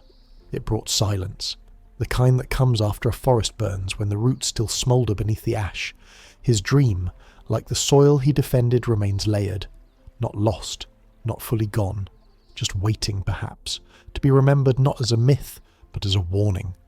And as the war turned southward towards cities and coastlines, the ground where Tecumseh last stood grew quiet again, but not empty. Memory clings to certain places. It gathers beneath the bark, rests in the bend of a river, lingers in wind that carries no words. Because sometimes what truly changes the world is not who wins a war, but who is forgotten by the ones who write it down. The capital sat in stillness during the summer of 1814.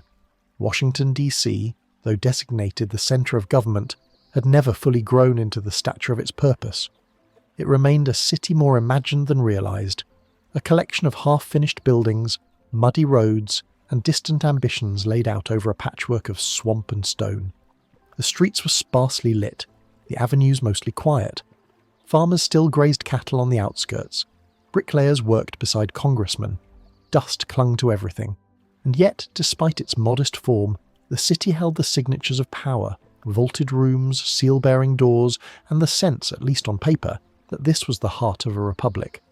But paper cannot stop ships. And while Washington prepared for nothing in particular, the British were preparing for everything. After years of war in Europe, Napoleon had finally fallen. With France subdued, Britain could now afford to turn its gaze across the Atlantic. Veterans of European campaigns, hardened by years of siege and manoeuvre, were redeployed. A new plan was shaped, not just to punish the United States militarily, but to humiliate it politically. Washington, they decided, would be struck, not for strategic gain, but for symbolism. It was not a fortress, it was not a manufacturing centre, but it was the capital, and its fall would speak louder than any treaty. The Chesapeake Bay became their entry point. The coastline, vulnerable and broad, offered access to rivers that led straight into the interior. British warships sailed without resistance, cutting through shallow waters and anchoring near towns whose defences had been neglected for years. The bay's geography, once a barrier, was now an invitation. From these waters the British launched small raids, testing the region's readiness. They found almost none. News of their presence trickled inland. Militia units were hastily summoned, arms were distributed, messages flew between towns, but the warnings came slowly, and few believed that an army might actually strike at the capital itself. The United States had been at war for over 2 years, but most of its battles had occurred along distant frontiers. In the political imagination, the Chesapeake was too close, too familiar, too American to be threatened. Even when enemy troops landed near Benedict, Maryland in August 1814, the danger still seemed remote. Leading the British force was Major General Robert Ross, a professional soldier who had fought across the Iberian Peninsula. With him came Rear Admiral George Cockburn, a man known less for caution and more for destruction. Their orders were clear: strike at the political heart of the enemy and make a statement that could not be ignored. Their force, though not large, some 4,500 men, was experienced, disciplined, and unopposed by anything that resembled a regular American army. Defending the region was General William Winder, a lawyer-turned-soldier whose appointment had been political rather than practical. His troops included militia from several states, but they lacked training, supplies, and cohesion. Winder struggled to predict the British movements. He debated where to position his men. Some feared a move toward Baltimore, others guessed Annapolis. Few considered that Washington, unfortified, unready, was the actual target. As the British marched inland through the thick August heat, they encountered minimal resistance.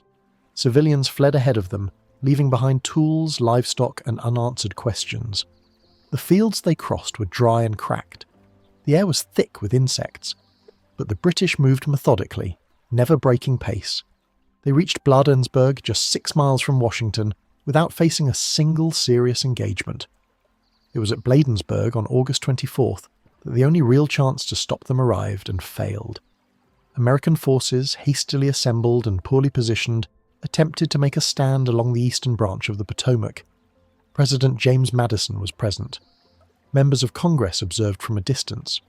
But what unfolded was not a battle, it was a rout. The British, advancing steadily, faced little coordinated resistance. Militia units broke and ran. Artillery crews abandoned their guns. The president was forced to flee. By late afternoon, the road to Washington lay open. What followed was less a conquest than a slow, deliberate unmaking of a city. British troops entered the capital without opposition. The residents had already fled. Doors hung open, candles still burned in windows. In some buildings, dinner tables remained set. The soldiers moved street by street, encountering no resistance, no command, and no reason to delay. Their first target was the Capitol, still under construction. The Library of Congress, filled with maps, rare books, and charts, was set ablaze. The flames rose quickly, the dome glowed red from within. Then came the Treasury Department, the War Department, and finally the White House itself, known then simply as the President's House. Its columns caught the fire slowly. Its wooden interiors went faster. Portraits curled in the heat. Drapes ignited. Rooms that had hosted diplomats and statesmen collapsed into charred beams and ash. But before the house was torched, something strange happened. A table had been set for a formal dinner, perhaps meant for an officer's return or a diplomatic guest who never arrived. The British officers entered, noted the warmth of the food, and sat down. For a brief moment they dined by candlelight in the seat of a fleeing president. Then they gave the order to burn it all. The fire consumed most of the city's government buildings. The glow could be seen for miles. And though the British maintained discipline, private homes were largely spared, the message was unmistakable. This capital, built on ideals and compromise, could be brought to ruin in a single evening. It did not take a siege. It did not require weeks of fighting, just boldness, wind, and a few barrels of pitch. That night, lightning cracked across the horizon. Some said a storm blew in and doused the fires. Others said it only spread them. No one agrees on the details. But by dawn, Washington was changed. Its symbols were hollowed. Its sky bore the stench of ash and ink. And in the morning silence, the British prepared to leave. Not defeated, not challenged, simply done with the message they came to send. And what would it mean now to a young republic that its capital could be entered, burned, and abandoned in less than 2 days? The smoke still lingered days after the British had gone. It clung to the charred frames of buildings, to the scorched timbers that had once supported marble columns, to the damp cobblestones slick with rain and soot.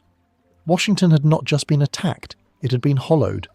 The flames had passed, but the silence they left behind settled over the city like a blanket.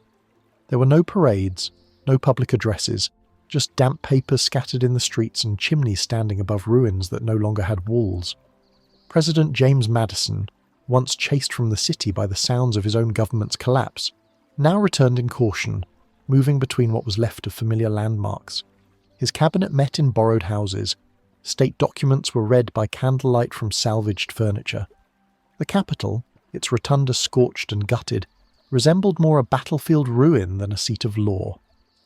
The Library of Congress, once home to centuries of collected thought, now existed only in memory and smoke. The books had burned too quickly for anyone to save them. What shocked observers most wasn't just the destruction, but how little resistance had been offered.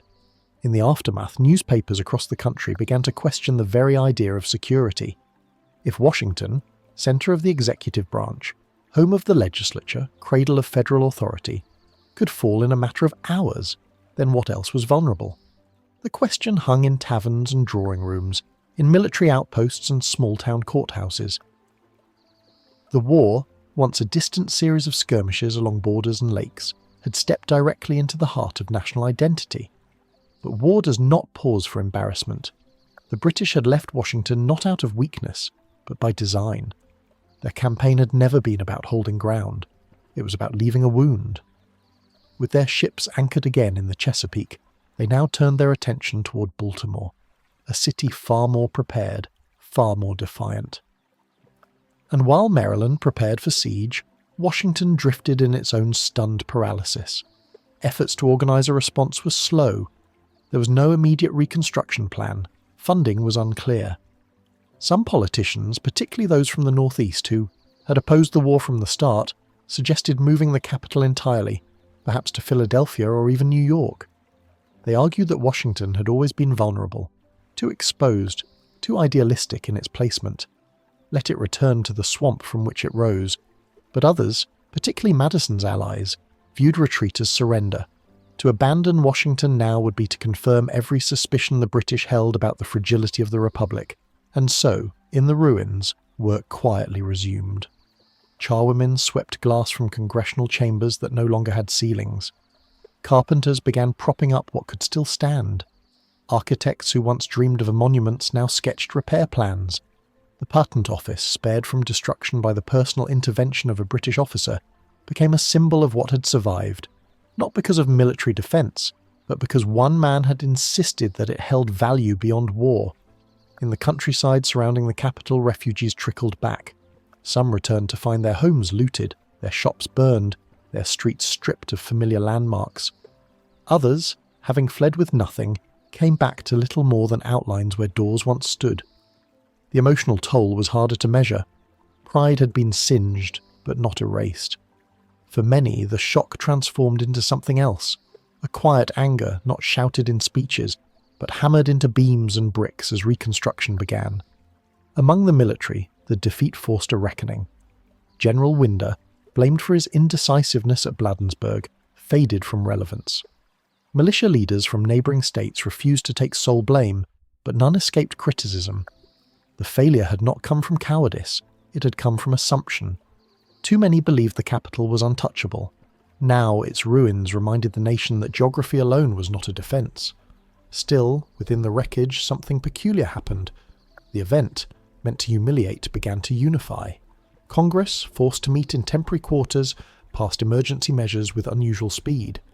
State legislatures that had once grumbled about the war's legitimacy now called for stronger fortifications and broader mobilization.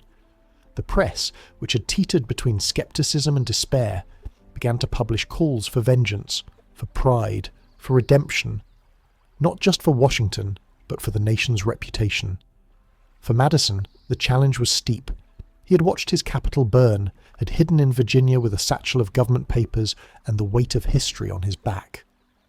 Now he presided over a government without a proper home, and yet he refused to call the attack a loss of war. Instead, he framed it as a trial, one that would reveal whether the American experiment could survive humiliation. In the streets of the city, labourers worked beside soldiers. Debris was carted away by hand. Stone was repurposed. Burned door frames were pried from ash. The White House, now blackened and hollow, stood as a grim monument to what had been lost. But it wasn't torn down. Its walls, though scarred, were still standing. For many, that was enough. If the structure could be rebuilt, perhaps the nation could be too. Letters from abroad poured in. European observers, long sceptical of American durability, watched closely. Some expressed quiet satisfaction. Others, wary of their own imperial fragilities, remained silent. But none could deny that the sack of Washington had changed the tone of the war. What had once seemed a distant affair of trade routes and border towns had now revealed its teeth. America had been bloodied. What would come next was uncertain. But for those who walked the ruined avenues in the weeks that followed, there was no time for debate. They rebuilt because it was all they could do. With each stone set, each page copied anew, they refused to let the fire become the last word. And beneath the charred facades, beneath the rain-soaked ash, a strange kind of resolve began to take hold. Because when everything physical is stripped away, what remains is choice. And Washington, even in ruins, had chosen to stand. It took months for the smoke to fade from the city's image, though the actual fires had long since burned out. In the minds of Americans and in the sceptical gaze of foreign governments, the burning of Washington remained like a scar that hadn't quite healed. And yet, in ways few predicted, the very act of its destruction began to realign the course of the war. Slowly, not by strategy or force, but through something harder to measure, humiliation giving way to resilience. The attack had not shattered the government. The president had returned. Congress, though displaced, still passed laws.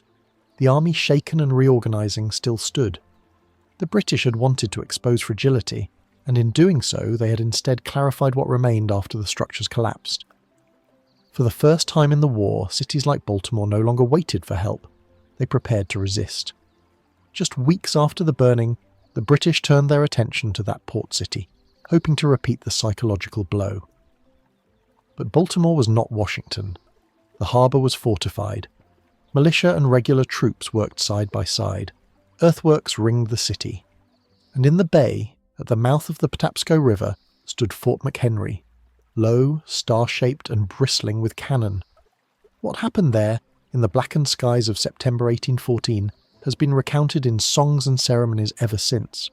But what is often missed is how that moment was connected not just to military defence, but to the memory of what had already been lost. The defenders of Fort McHenry were not just protecting their own homes, they were guarding the idea that a capital could burn without a nation collapsing. As British ships opened fire, raining shells and rockets through the night, the flag above the fort held fast. Each blast illuminated its outline for miles. The same smoke that had risen, over Washington now curled around a defiant silhouette. That flag, stitched by hands who believed the country was still worth believing in, survived a bombardment that lasted more than 25 hours. The British, frustrated and unable to break the city, withdrew. It was from that very scene that Francis Scott Key, watching from a detained American ship in the bay, began to pen the words that would later become the national anthem. His poem was not just about a flag, it was about something that had nearly been extinguished in Washington, but refused to die in Baltimore. It was about endurance, not of buildings, but of belief. Back in the capital, Reconstruction had begun in earnest. Madison authorized the rebuilding of the White House, though it would take years. The Capitol, scorched and skeletal, began to rise again, stone by stone. The city itself did not grow quickly. But what did grow was a sense that this fragile republic, still young and untested, had passed through something irreversible. A transformation, not of power, but of identity. For the British, the burning of Washington remained a symbolic victory, but also a strategic misstep. It hardened American resolve, it silenced some critics of the war, and it gave the United States something it had lacked for most of the conflict, a shared emotional centre. Before the fire, the war had been scattered, fought on borders, at sea, in distant lakes, in forgotten swamps. After the fire, it was personal. The nation's capital, however modest in stature, had been defiled, and the response was no longer just about sailors taken or borders disputed, it was about survival. This shift in tone filtered down even to small towns and frontier outposts. Communities that had once been ambivalent now raised funds for the war effort. Volunteers came forward not for conquest, but for defence. The burning had not destroyed morale, it had clarified it. And so the war limped into its final year. Negotiations opened in Ghent. Battles still flared in scattered places. The Atlantic coast remained under threat. But the psychological momentum had begun to lean away from defeat and towards something closer to persistence. The British too grew weary. Their war against Napoleon had ended, but their empire still demanded resources elsewhere. The public appetite for a prolonged campaign in North America waned. By the time the Treaty of Ghent was signed in December 1814, Washington was still rebuilding. It had no grand avenues yet. Its houses still bore smoke stains, but the city stood, and that, perhaps, was enough. The treaty restored the borders but left most questions unresolved. It said nothing of impressment. It said little about trade, but it marked the end of the fighting, and in that, it gave Washington time to recover. In later years, the burning would become a moment retold through selective memory. Artists painted the flames as grand and sweeping. Writers leaned into drama. Politicians used it to justify future fortifications. But what remained truest about that night was not the fire, but what it revealed: that a city hastily built and poorly defended could fall and still rise again. That loss did not have to mean defeat. That something made of timbers and limestone could be burned to its bones and still hold the weight of a country's hope. There were no medals awarded for staying behind in Washington, no monuments for the ones who swept the ashes. But the legacy of that night remained, in every stone laid during Reconstruction, in every law passed under temporary roofs, and in every citizen who came back not because they were ordered to, but because they believed it mattered that the capital not be abandoned. And so, from flame, came something quieter, but stronger. Not a victory in war, but a resilience that outlasted the battle. And as the war turned toward its strange, inconclusive peace, one question continued to smoulder quietly beneath the surface. If the enemy had lit the fire to humiliate the United States, why did the embers leave behind something closer to unity? Before it became a symbol, Fort McHenry was just a star-shaped patch of brick and earth at the edge of a harbour, built for reasons few questioned and defended by men whose names didn't survive the war. It sat low against the sky, facing the water where merchant ships once came and went with little urgency. For years, its cannons had been cleaned more often than they had been fired. Soldiers trained in drills that grew stale. Officers filled out forms in duplicate. It was a place more familiar with boredom than battle. But in the weeks following the burning of Washington, the fort became something else. Not grand or mythic, just necessary. The British had proven that they could reach the capital. Now they aimed at Baltimore, a city that pulsed with defiance. Unlike Washington, Baltimore was ready. It had fortifications, volunteer regiments, militia brigades, and citizens who were no longer willing to wait and hope. They dug trenches. They raised barricades. They knew what had happened down the coast. They didn't plan to let it happen again.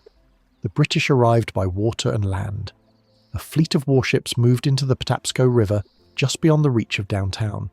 The soldiers would approach from the east. But first, the fort had to fall. As long as McHenry held, the British Navy could not enter the harbour.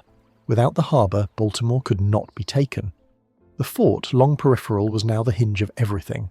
Inside its walls, Major George Armistead commanded a force of roughly 1,000 men. They were a mixture of regulars and militia, some veterans, many not. Supplies were adequate. Ammunition was stacked neatly in underground magazines. Cannonballs were piled like firewood. The walls, reinforced with earth, stood strong but not unbreakable. Still, morale was steady. These men had not run at Bladensburg. They had not abandoned their post. They were not expecting glory, only to hold the line long enough for the city behind them to prepare for whatever came next. On the morning of September 13th, 1814, the sky over Baltimore was grey. The British ships, anchored beyond the range of American artillery, began their bombardment. The first shells arced through the clouds like distant punctuation marks, slow, deliberate and deafening when they landed. The fort's guns responded, though few could reach the ships effectively. It was not a battle in the traditional sense. It was an endurance test. Noise without clarity, damage without direction. The shelling continued for hours. Soldiers stood by their guns, rotating in shifts. Others took shelter in the casemates, underground rooms of thick masonry and hope. The air filled with the scent of salt and gunpowder. Dirt rained from ceilings. Cannons boomed, then paused, then boomed again.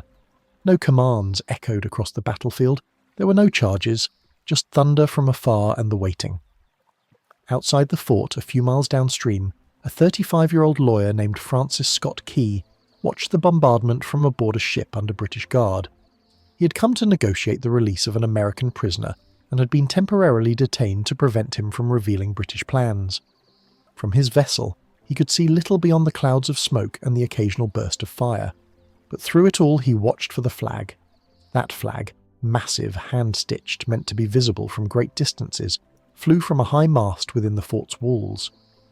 Armistead had ordered it made months earlier, not as a show of force but as a statement. If it flew at dawn, Baltimore would know the fort had held. If it fell, they would know the British had succeeded. The British fired rockets that left trails across the sky. They launched mortar shells in wide arcs. Every few minutes the walls of the fort shuddered. Inside, men braced and reloaded. Fires broke out and were quickly extinguished. One shell landed in the powder magazine but failed to explode, a misfire that likely saved hundreds of lives. Rain began to fall in thin sheets. The wind shifted. Still the shelling continued, hour after hour. From a tactical perspective, it was ineffective. The British ships were too far to do real damage. Their ammunition, though abundant, lacked precision, and the defenders, crouched in earth-lined shelters, were difficult to target. By nightfall, the attack had lasted over 12 hours, with little to show for it. But for the men inside, time had lost meaning. They counted by concussion. They measured survival by whether the roof stayed intact. They waited mostly for it to stop. Throughout the night, the bombardment persisted. Light flashed intermittently through the clouds. Some slept between volleys. Others kept watch from the parapets. The flagpole somehow remained upright. No one knew exactly how. Perhaps luck. Perhaps reinforcement. Perhaps sheer stubbornness. But as the first light of dawn crept over the harbour, the banner still flew, tattered, smoke-stained, but visible. Francis Scott Key saw it and began writing lines in the rhythm of memory. Not from triumph, but from disbelief. The flag was still there.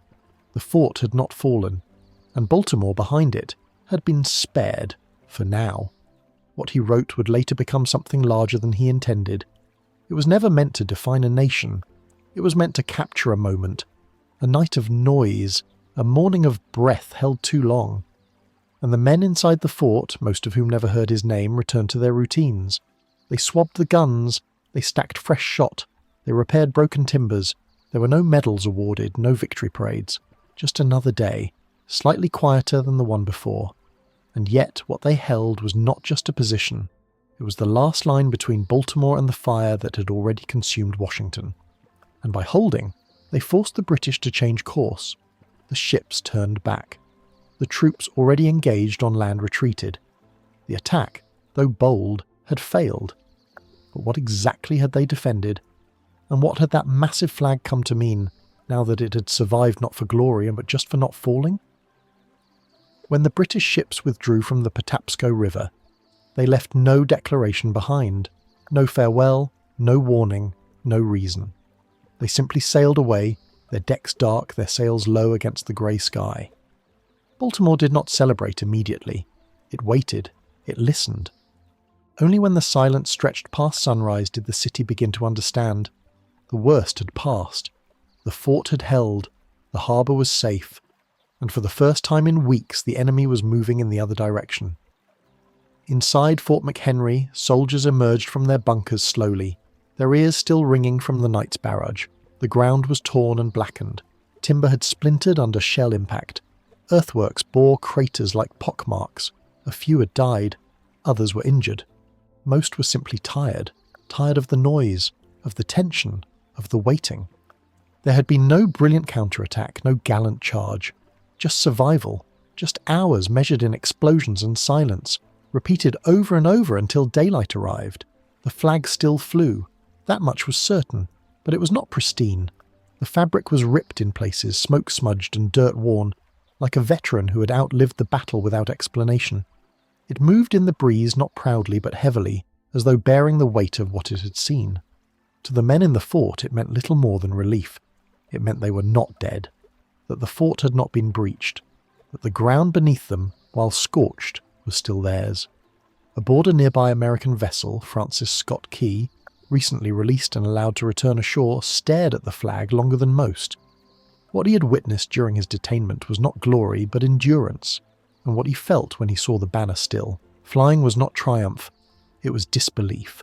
How had it survived? Why had it survived? The British had outnumbered the defenders, their guns had outmatched the fort's range, they had already burned the capital, but here the assault had failed. That question stayed with him. Back at his hotel, Key began writing, not to inspire a nation, but to make sense of what he'd seen. The lines came slowly, unevenly, written on scrap paper and backs of letters. He didn't title it a hymn. He didn't call it an anthem. He named it Defence of Fort McHenry, a modest heading for a moment he still didn't quite understand. His words were not immediate rallying cries. They did not become national doctrine overnight. In fact, the poem circulated first as a printed handbill, copied by a Baltimore printer, shared in taverns and churches more as curiosity than chorus. It was sung to the melody of a well-known British tune, to Anacreon in Heaven, a song about drinking and classical poetry. No one thought it would last, but it captured something that newspapers and casualty reports could not.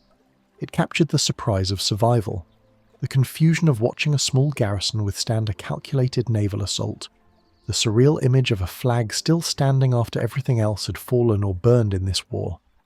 In a conflict with few clear victories, the defence of Fort McHenry offered something different, not conquest, but refusal, not expansion, but preservation. Elsewhere, the war continued. Skirmishes along the Canadian border, British blockades along the Atlantic coast. Rumours of peace talks in Ghent stalled and restarted again. But Baltimore marked a turning point, not just militarily but psychologically. It proved that resistance was possible, that British forces, though experienced and well supplied, were not invincible on American soil, and it proved that a war could hinge not on large armies, but on a single night in a muddy fort, with nothing to hold except time. In Washington, Reconstruction limped forward. Charred beams were cleared, temporary buildings filled in for lost institutions. News of Fort McHenry's defence reached the capital days later, not in fanfare, but in quiet relief. It was the first good news in weeks. Madison, weary and politically bruised, called for continued resistance.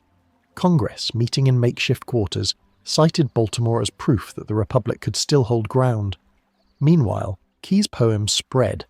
It was printed in newspapers, set to music again, sung occasionally at public gatherings.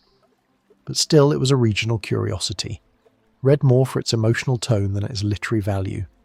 Its question lingered at the end of the final stanza, unanswered. Oh say, does that star-spangled banner yet wave? It was not a boast, it was a worry. A moment of hesitation disguised as verse. The question mattered because, in 1814, no one was sure. The war had not gone well. Territory had shifted, but only slightly. Naval superiority remained with the British. The reasons for war, impressment, trade interference, maritime pride, had blurred beneath the weight of survival, but the flag still flew, the fort still stood, and Baltimore remained untouched. Among the people of the city, life resumed slowly. Shops reopened, debris was cleared, the harbour filled again with small merchant vessels, but the memories of that night lingered. Parents kept their children close when thunder rolled. Some men slept uneasily under open skies. The sound of distant cannon had left an echo that even silence could not fill. They didn't speak of victory, they spoke of what had been avoided. In the years that followed, the flag, so large it had required multiple women to sew, was stored in trunks, hung in halls, and eventually preserved by descendants who knew it meant something, even if they couldn't say what. The poem, too, stayed in print. It was sung at political events, sometimes at military ceremonies, often forgotten again until the next war. No one at Fort McHenry thought they were creating a symbol. They were holding a wall, swabbing cannon, hauling powder through narrow corridors, looking for shell fragments in the mud. But the simplicity of what they did, refuse to fall, was exactly what the country needed at that moment. Something boring, something grounded, something real. And so, from a night of fire and questions came a poem. From a poem, a song. And from a song, eventually a symbol. But even then, one quiet doubt remained. Was the flag still flying because of what they believed, or simply because it hadn't been hit hard enough? Long after the last cannon went silent and the British ships vanished into the Atlantic fog, the war around Fort McHenry dissolved into quieter forms of conflict. Diplomatic notes, naval patrols, wartime taxes and domestic fatigue. What had once been firestorms over cities became questions in committee rooms. By early winter, rumours of peace were everywhere. Not from any decisive military turning point, but from exhaustion. Both sides had bled enough. Trade had suffered enough. And public patience in both England and America was beginning to rot. In Ghent, the negotiators worked in rhythms as slow and measured as cannon fire. Each paragraph of each proposed article dragged across weeks of silence. Every clause was debated as if the entire world balance hinged upon the wording. But in truth, the terms would not restore cities, lives or limbs. They would only stop new ones from being lost, and that by 1814 was beginning to feel like enough. When the Treaty of Ghent was finally signed on December 24th, it lacked grandeur. No land was exchanged, no apology was offered, no tribute, no recognition of blame, just a mutual agreement to stop. The reasons for war were left unresolved, which made the war itself seem even more senseless. But the document accomplished one thing. It allowed people to begin forgetting. Back in Baltimore, no trumpet sounded. Fort McHenry stood, quiet and wind-beaten, its cannons silent but ready. Most of the soldiers remained stationed there, unsure whether the peace was real or another delay. Word travelled slowly. Only when the treaty was ratified in February 1815 did it feel finished. But even then, the memory of the bombardment lingered. Not because of what was won, but because of what wasn't lost. And as peace crept across the country, a strange thing happened. The poem, Keyes' scribbled verses from a hotel room, gained a second life. It began appearing in more papers, taught in more schools, recited on commemorative days. Not because it was exceptional literature, it wasn't. Its rhymes were awkward, its rhythm fit a drinking tune, its imagery bordered on overwrought. But it captured something the war never could. A moment when the question, is the flag still there, meant something far greater than cloth. That moment, over time, transformed into ritual. People began rising when the song played, removing their hats, holding their hands to their hearts, not because they understood the War of 1812, or the defence of Baltimore, or the nuanced legal arguments over impressment. Most did not, but they understood what it felt like to endure. The irony was that the Star-Spangled Banner only gained full status as the national anthem more than a century later in 1931. It had been sung unofficially, proudly, quietly for generations, but not until the country was again facing uncertainty, between economic depression and the whispers of another world war, did Congress make it official, as though a song born in fog and fire might hold the fragments of something unspoken. The flag itself, the original one, the one sewn by Mary Pickersgill and raised over Fort McHenry's battered walls, endured as well. It passed through hands, families, museums, eventually finding its home in the Smithsonian. By then it was no longer a flag but an artifact, fragile, threadbare, lit only in measured intervals to protect the fabric from time. People walked past it in silence. Some took photos, others cried, most just stared. They stared because they knew, even without understanding the war, the context or the contradictions, it had survived something. But what made the survival of that flag worth remembering was not the flag itself, not the poem, not the battle. It was the quiet assumption behind it all, that someone had to stay behind, someone had to keep loading the cannon, hauling powder, soaking bandages, watching the sky for the next shell. That belief that if you hold the wall long enough, morning might come, was the true anthem. And yet, as the years passed, fewer remembered what the flag had originally represented. It became a backdrop for speeches, a logo on uniforms, a patch on backpacks. It moved from meaning to symbol to habit, and from habit to performance. People stood for it, but not always knowing why. Maybe that's why the story of Fort McHenry matters, not because it was decisive, but because it was not. Because it was dull, slow, and long. Because it was mostly about waiting. It showed that history doesn't always move in victories or defeats. Sometimes it holds its breath. Sometimes it simply doesn't fall. The men inside the fort never heard Key's poem. They never read it aloud. Most didn't know it existed. They remembered the noise, the smoke, the cold, and the wet ropes of the flag line. They remembered the way time stretched between shells. They remembered watching the sky instead of the enemy. And when it was over, they remembered how little had changed. But maybe, in the stillness after, something did shift. Maybe it wasn't about a flag that flew in battle. Maybe it was about the mornings that followed, the slow rebuilding, the return of bread carts, the stitching of new canvas, the letters that went unanswered, the poems that were rewritten, the questions that never found answers, and maybe, just maybe, the anthem wasn't a song after all. Maybe it was the silence between cannon fire. Maybe that silence is what the flag was waving for. In the summer of 1812, as American newspapers praised Congress's declaration of war against Britain, the people of Upper Canada didn't cheer.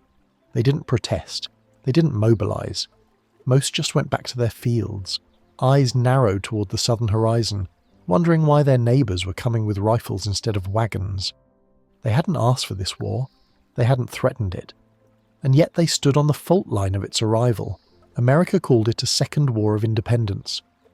But for the scattered farmers and fur traders of British Canada, it was a war of invasion. The land that would one day be Ontario was still young. Roads were thin and muddy, supplies scarce, towns barely strung together by trading posts and outposts left over from the last colonial skirmish. British officials ruled it, but thinly. The real authority came from local militia captains, French seigneurs, and the quiet tension between settlers who had once been American and those who never had been. For many families living near the border, the line between the United States and Canada wasn't just arbitrary, it was recent. Some had crossed over after the American Revolution, fleeing loyalty to the Crown. Others had remained where they were when the land around them changed governments. So when the drums of war began again, this time from Washington, it wasn't loyalty that stirred most Canadians, it was survival. And the first to recognise that were not the British officers, but the indigenous nations who had lived along those rivers long before any line was drawn. To the Shawnee, the Odawa, the Potawatomi and the Wyandot, the war was neither new nor unfamiliar. The treaties signed in distant capitals rarely benefited them. They saw the shifting European empires not as liberators or oppressors but as patterns of betrayal. Their lands were always being promised away, to the French, then the British, then the Americans. So when war came to Canada, they didn't ask who started it. They asked who might leave them a piece of it, if they helped defend it. Among them stood Tecumseh, a Shawnee warrior whose name would come to echo through American nightmares and British dispatches alike. He was not Canadian, nor British. He was not a subject of empire, but he understood power. He had spent years trying to build a pan-indigenous confederacy to resist the westward creep of white settlement. He knew war was coming, with or without permission. And when it arrived in 1812, he aligned with the British, not out of trust, but out of necessity. Tecumseh saw in the Canadian frontier something the Americans had never offered: space to fight. A place where his people could still ride, still farm, still move freely. It wouldn't last, and he knew it. But for now, it was a foothold. So he brought his warriors into alliance with the British command at Amherstburg, offering not just numbers but knowledge, how to move through woods undetected, how to hit supply lines, how to use terrain as a weapon. The British, for their part, were unprepared. London had treated Canada as a sleepy colonial backwater, unworthy of full attention. When the war broke out, there were barely 5,000 redcoats stationed in the entire region, scattered across garrisons that hadn't seen combat in decades. It was the local militias and indigenous allies who filled the gaps. And when American forces crossed into Upper Canada near Detroit, they expected swift victory. They found instead a layered resistance of farmers, scouts, and warriors who didn't fight for empire, They fought for home. At the Siege of Detroit in August 1812, American General William Hull was convinced he was facing a massive British force. In truth, it was a clever illusion. British General Isaac Brock, working with Tecumseh, used a combination of feints and psychological warfare to make their force appear far larger than it was. Tecumseh's warriors circled the city in plain view, then slipped away and reappeared elsewhere, creating the illusion of thousands. Brock sent exaggerated letters within Hull's reach, detailing fictitious reinforcements. The plan worked.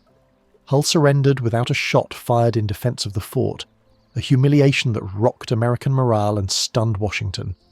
But for the Canadians who stood nearby, many of them farmers with little training and fewer supplies, it wasn't triumph. It was disbelief. They had faced one of the richest nations in the world with borrowed uniforms and borrowed allies, and they had won. For now. The war, of course, didn't stop there. American forces regrouped and tried again. They pushed into Niagara, into York, into Lake Erie and Lake Ontario, and with each invasion came fire. Crops burned, homes seized, livestock shot or stolen. In the spring of 1813, American forces captured York, present-day Toronto, and set fire to government buildings, looted homes, and even burned the printing press. The British retaliated by burning Washington, D.C., but for the Canadians the scars were closer.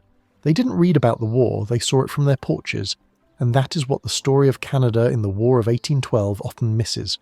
It wasn't about borders, it wasn't about flags, it was about weathering raids, hiding livestock, repairing barns, and praying that this year's harvest would survive the war. It was about watching the enemy pass by, unsure whether to run, fight, or offer them food. It was about knowing that your cousin across the border might be in that uniform, that the river between your homes now meant something else entirely. As the war dragged on, fatigue set in. Supplies dwindled. Disease spread through barracks and villages alike.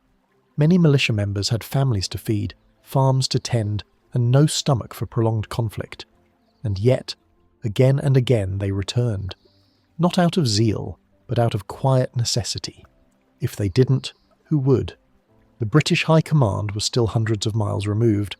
London sent just enough to maintain the front, but not enough to win it decisively.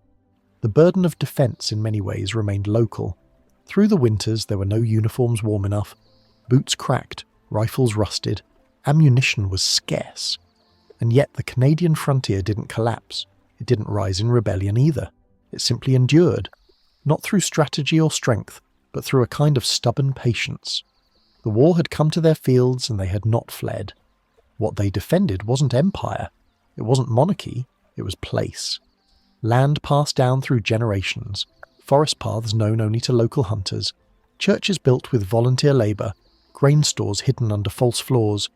These were not grand theatres of battle, but the quiet arenas of survival, and in defending them, ordinary Canadians became something else.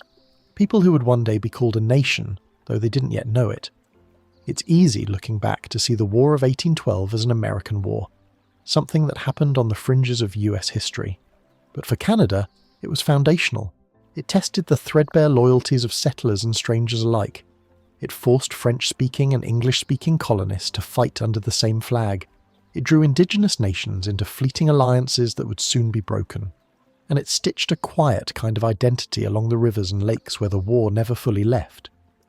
But when the fighting paused, when treaties were signed, and when the Redcoats shipped home, what did the Canadians believe they had earned? That question still echoes, because they had not declared the war, and yet they had survived it. The first shock of invasion faded, but the war did not leave. For the people of Upper Canada, every season brought a new test. Of loyalty.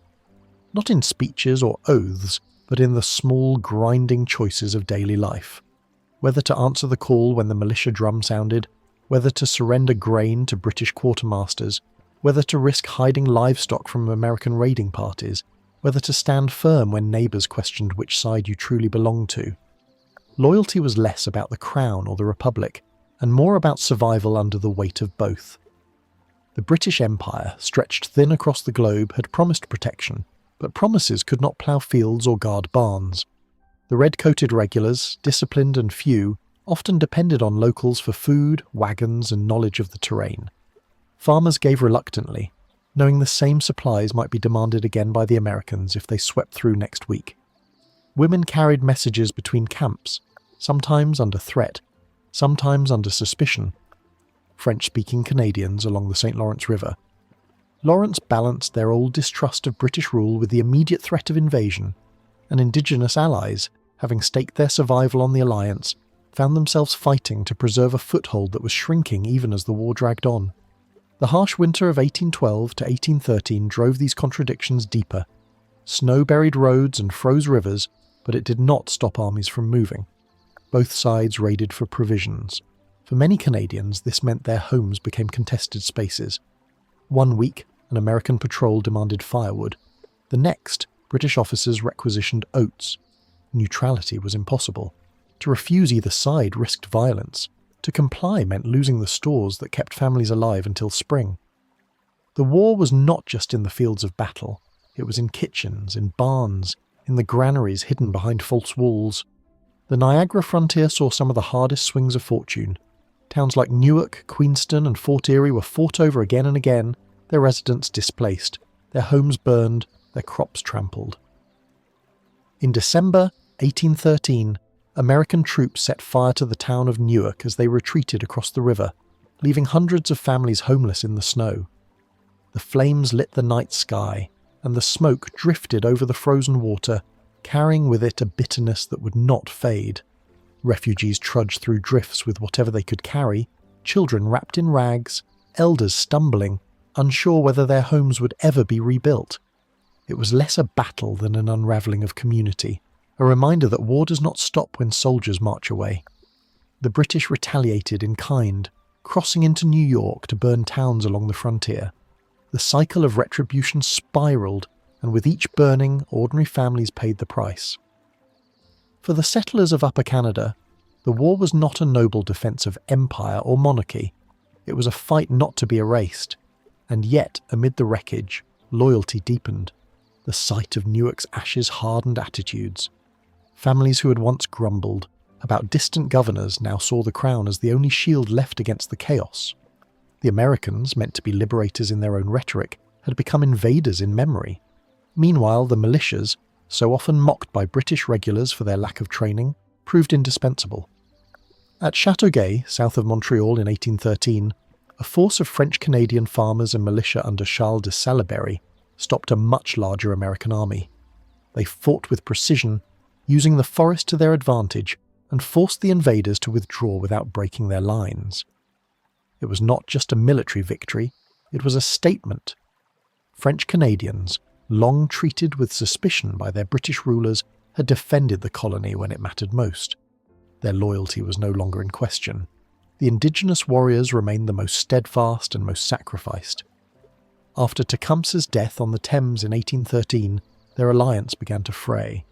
Some returned to their homelands, disillusioned by British neglect. Others continued to fight, holding fast to the hope that resistance might still preserve a buffer against American expansion. But each passing month made it clearer. The promises whispered in council fires would not survive the peace negotiations. Still, they fought. Not because they believed the Crown would keep its word, but because to stop fighting was to accept a future where their nations would vanish entirely. The war also tested identity. Many Canadians had been born in America. Some had family across the border. Trade, marriage, and kinship had long blurred the line. But as battles scarred the land and raids emptied pantries, the border hardened. To be Canadian was no longer just to live north of a line on a map. It was to endure invasion and still remain. It was to stand in loyalty not because it was simple, but because it was costly. By 1814, when peace finally came into view, the Canadians had not expanded their territory. They had not seized prizes. They had not won a war of conquest. They had merely held. Their towns smouldered. Their fields were trampled. Their families were scattered. But the land was still theirs, and the flag still flew over their garrisons. For a colony that had expected abandonment, that alone was survival. The Americans would remember the war as a test of independence. The British would remember it as a minor inconvenience. But the Canadians, caught between, remembered it differently, as the moment when they stopped being merely subjects of empire and became something harder to erase, a people defined not by victory, but by resilience. And yet, as the treaty was signed in Ghent and the last troops marched home, one question remained in the smoke over burned towns and frozen rivers. Would the memory of survival be enough to shape identity, or would it fade into silence once peace returned?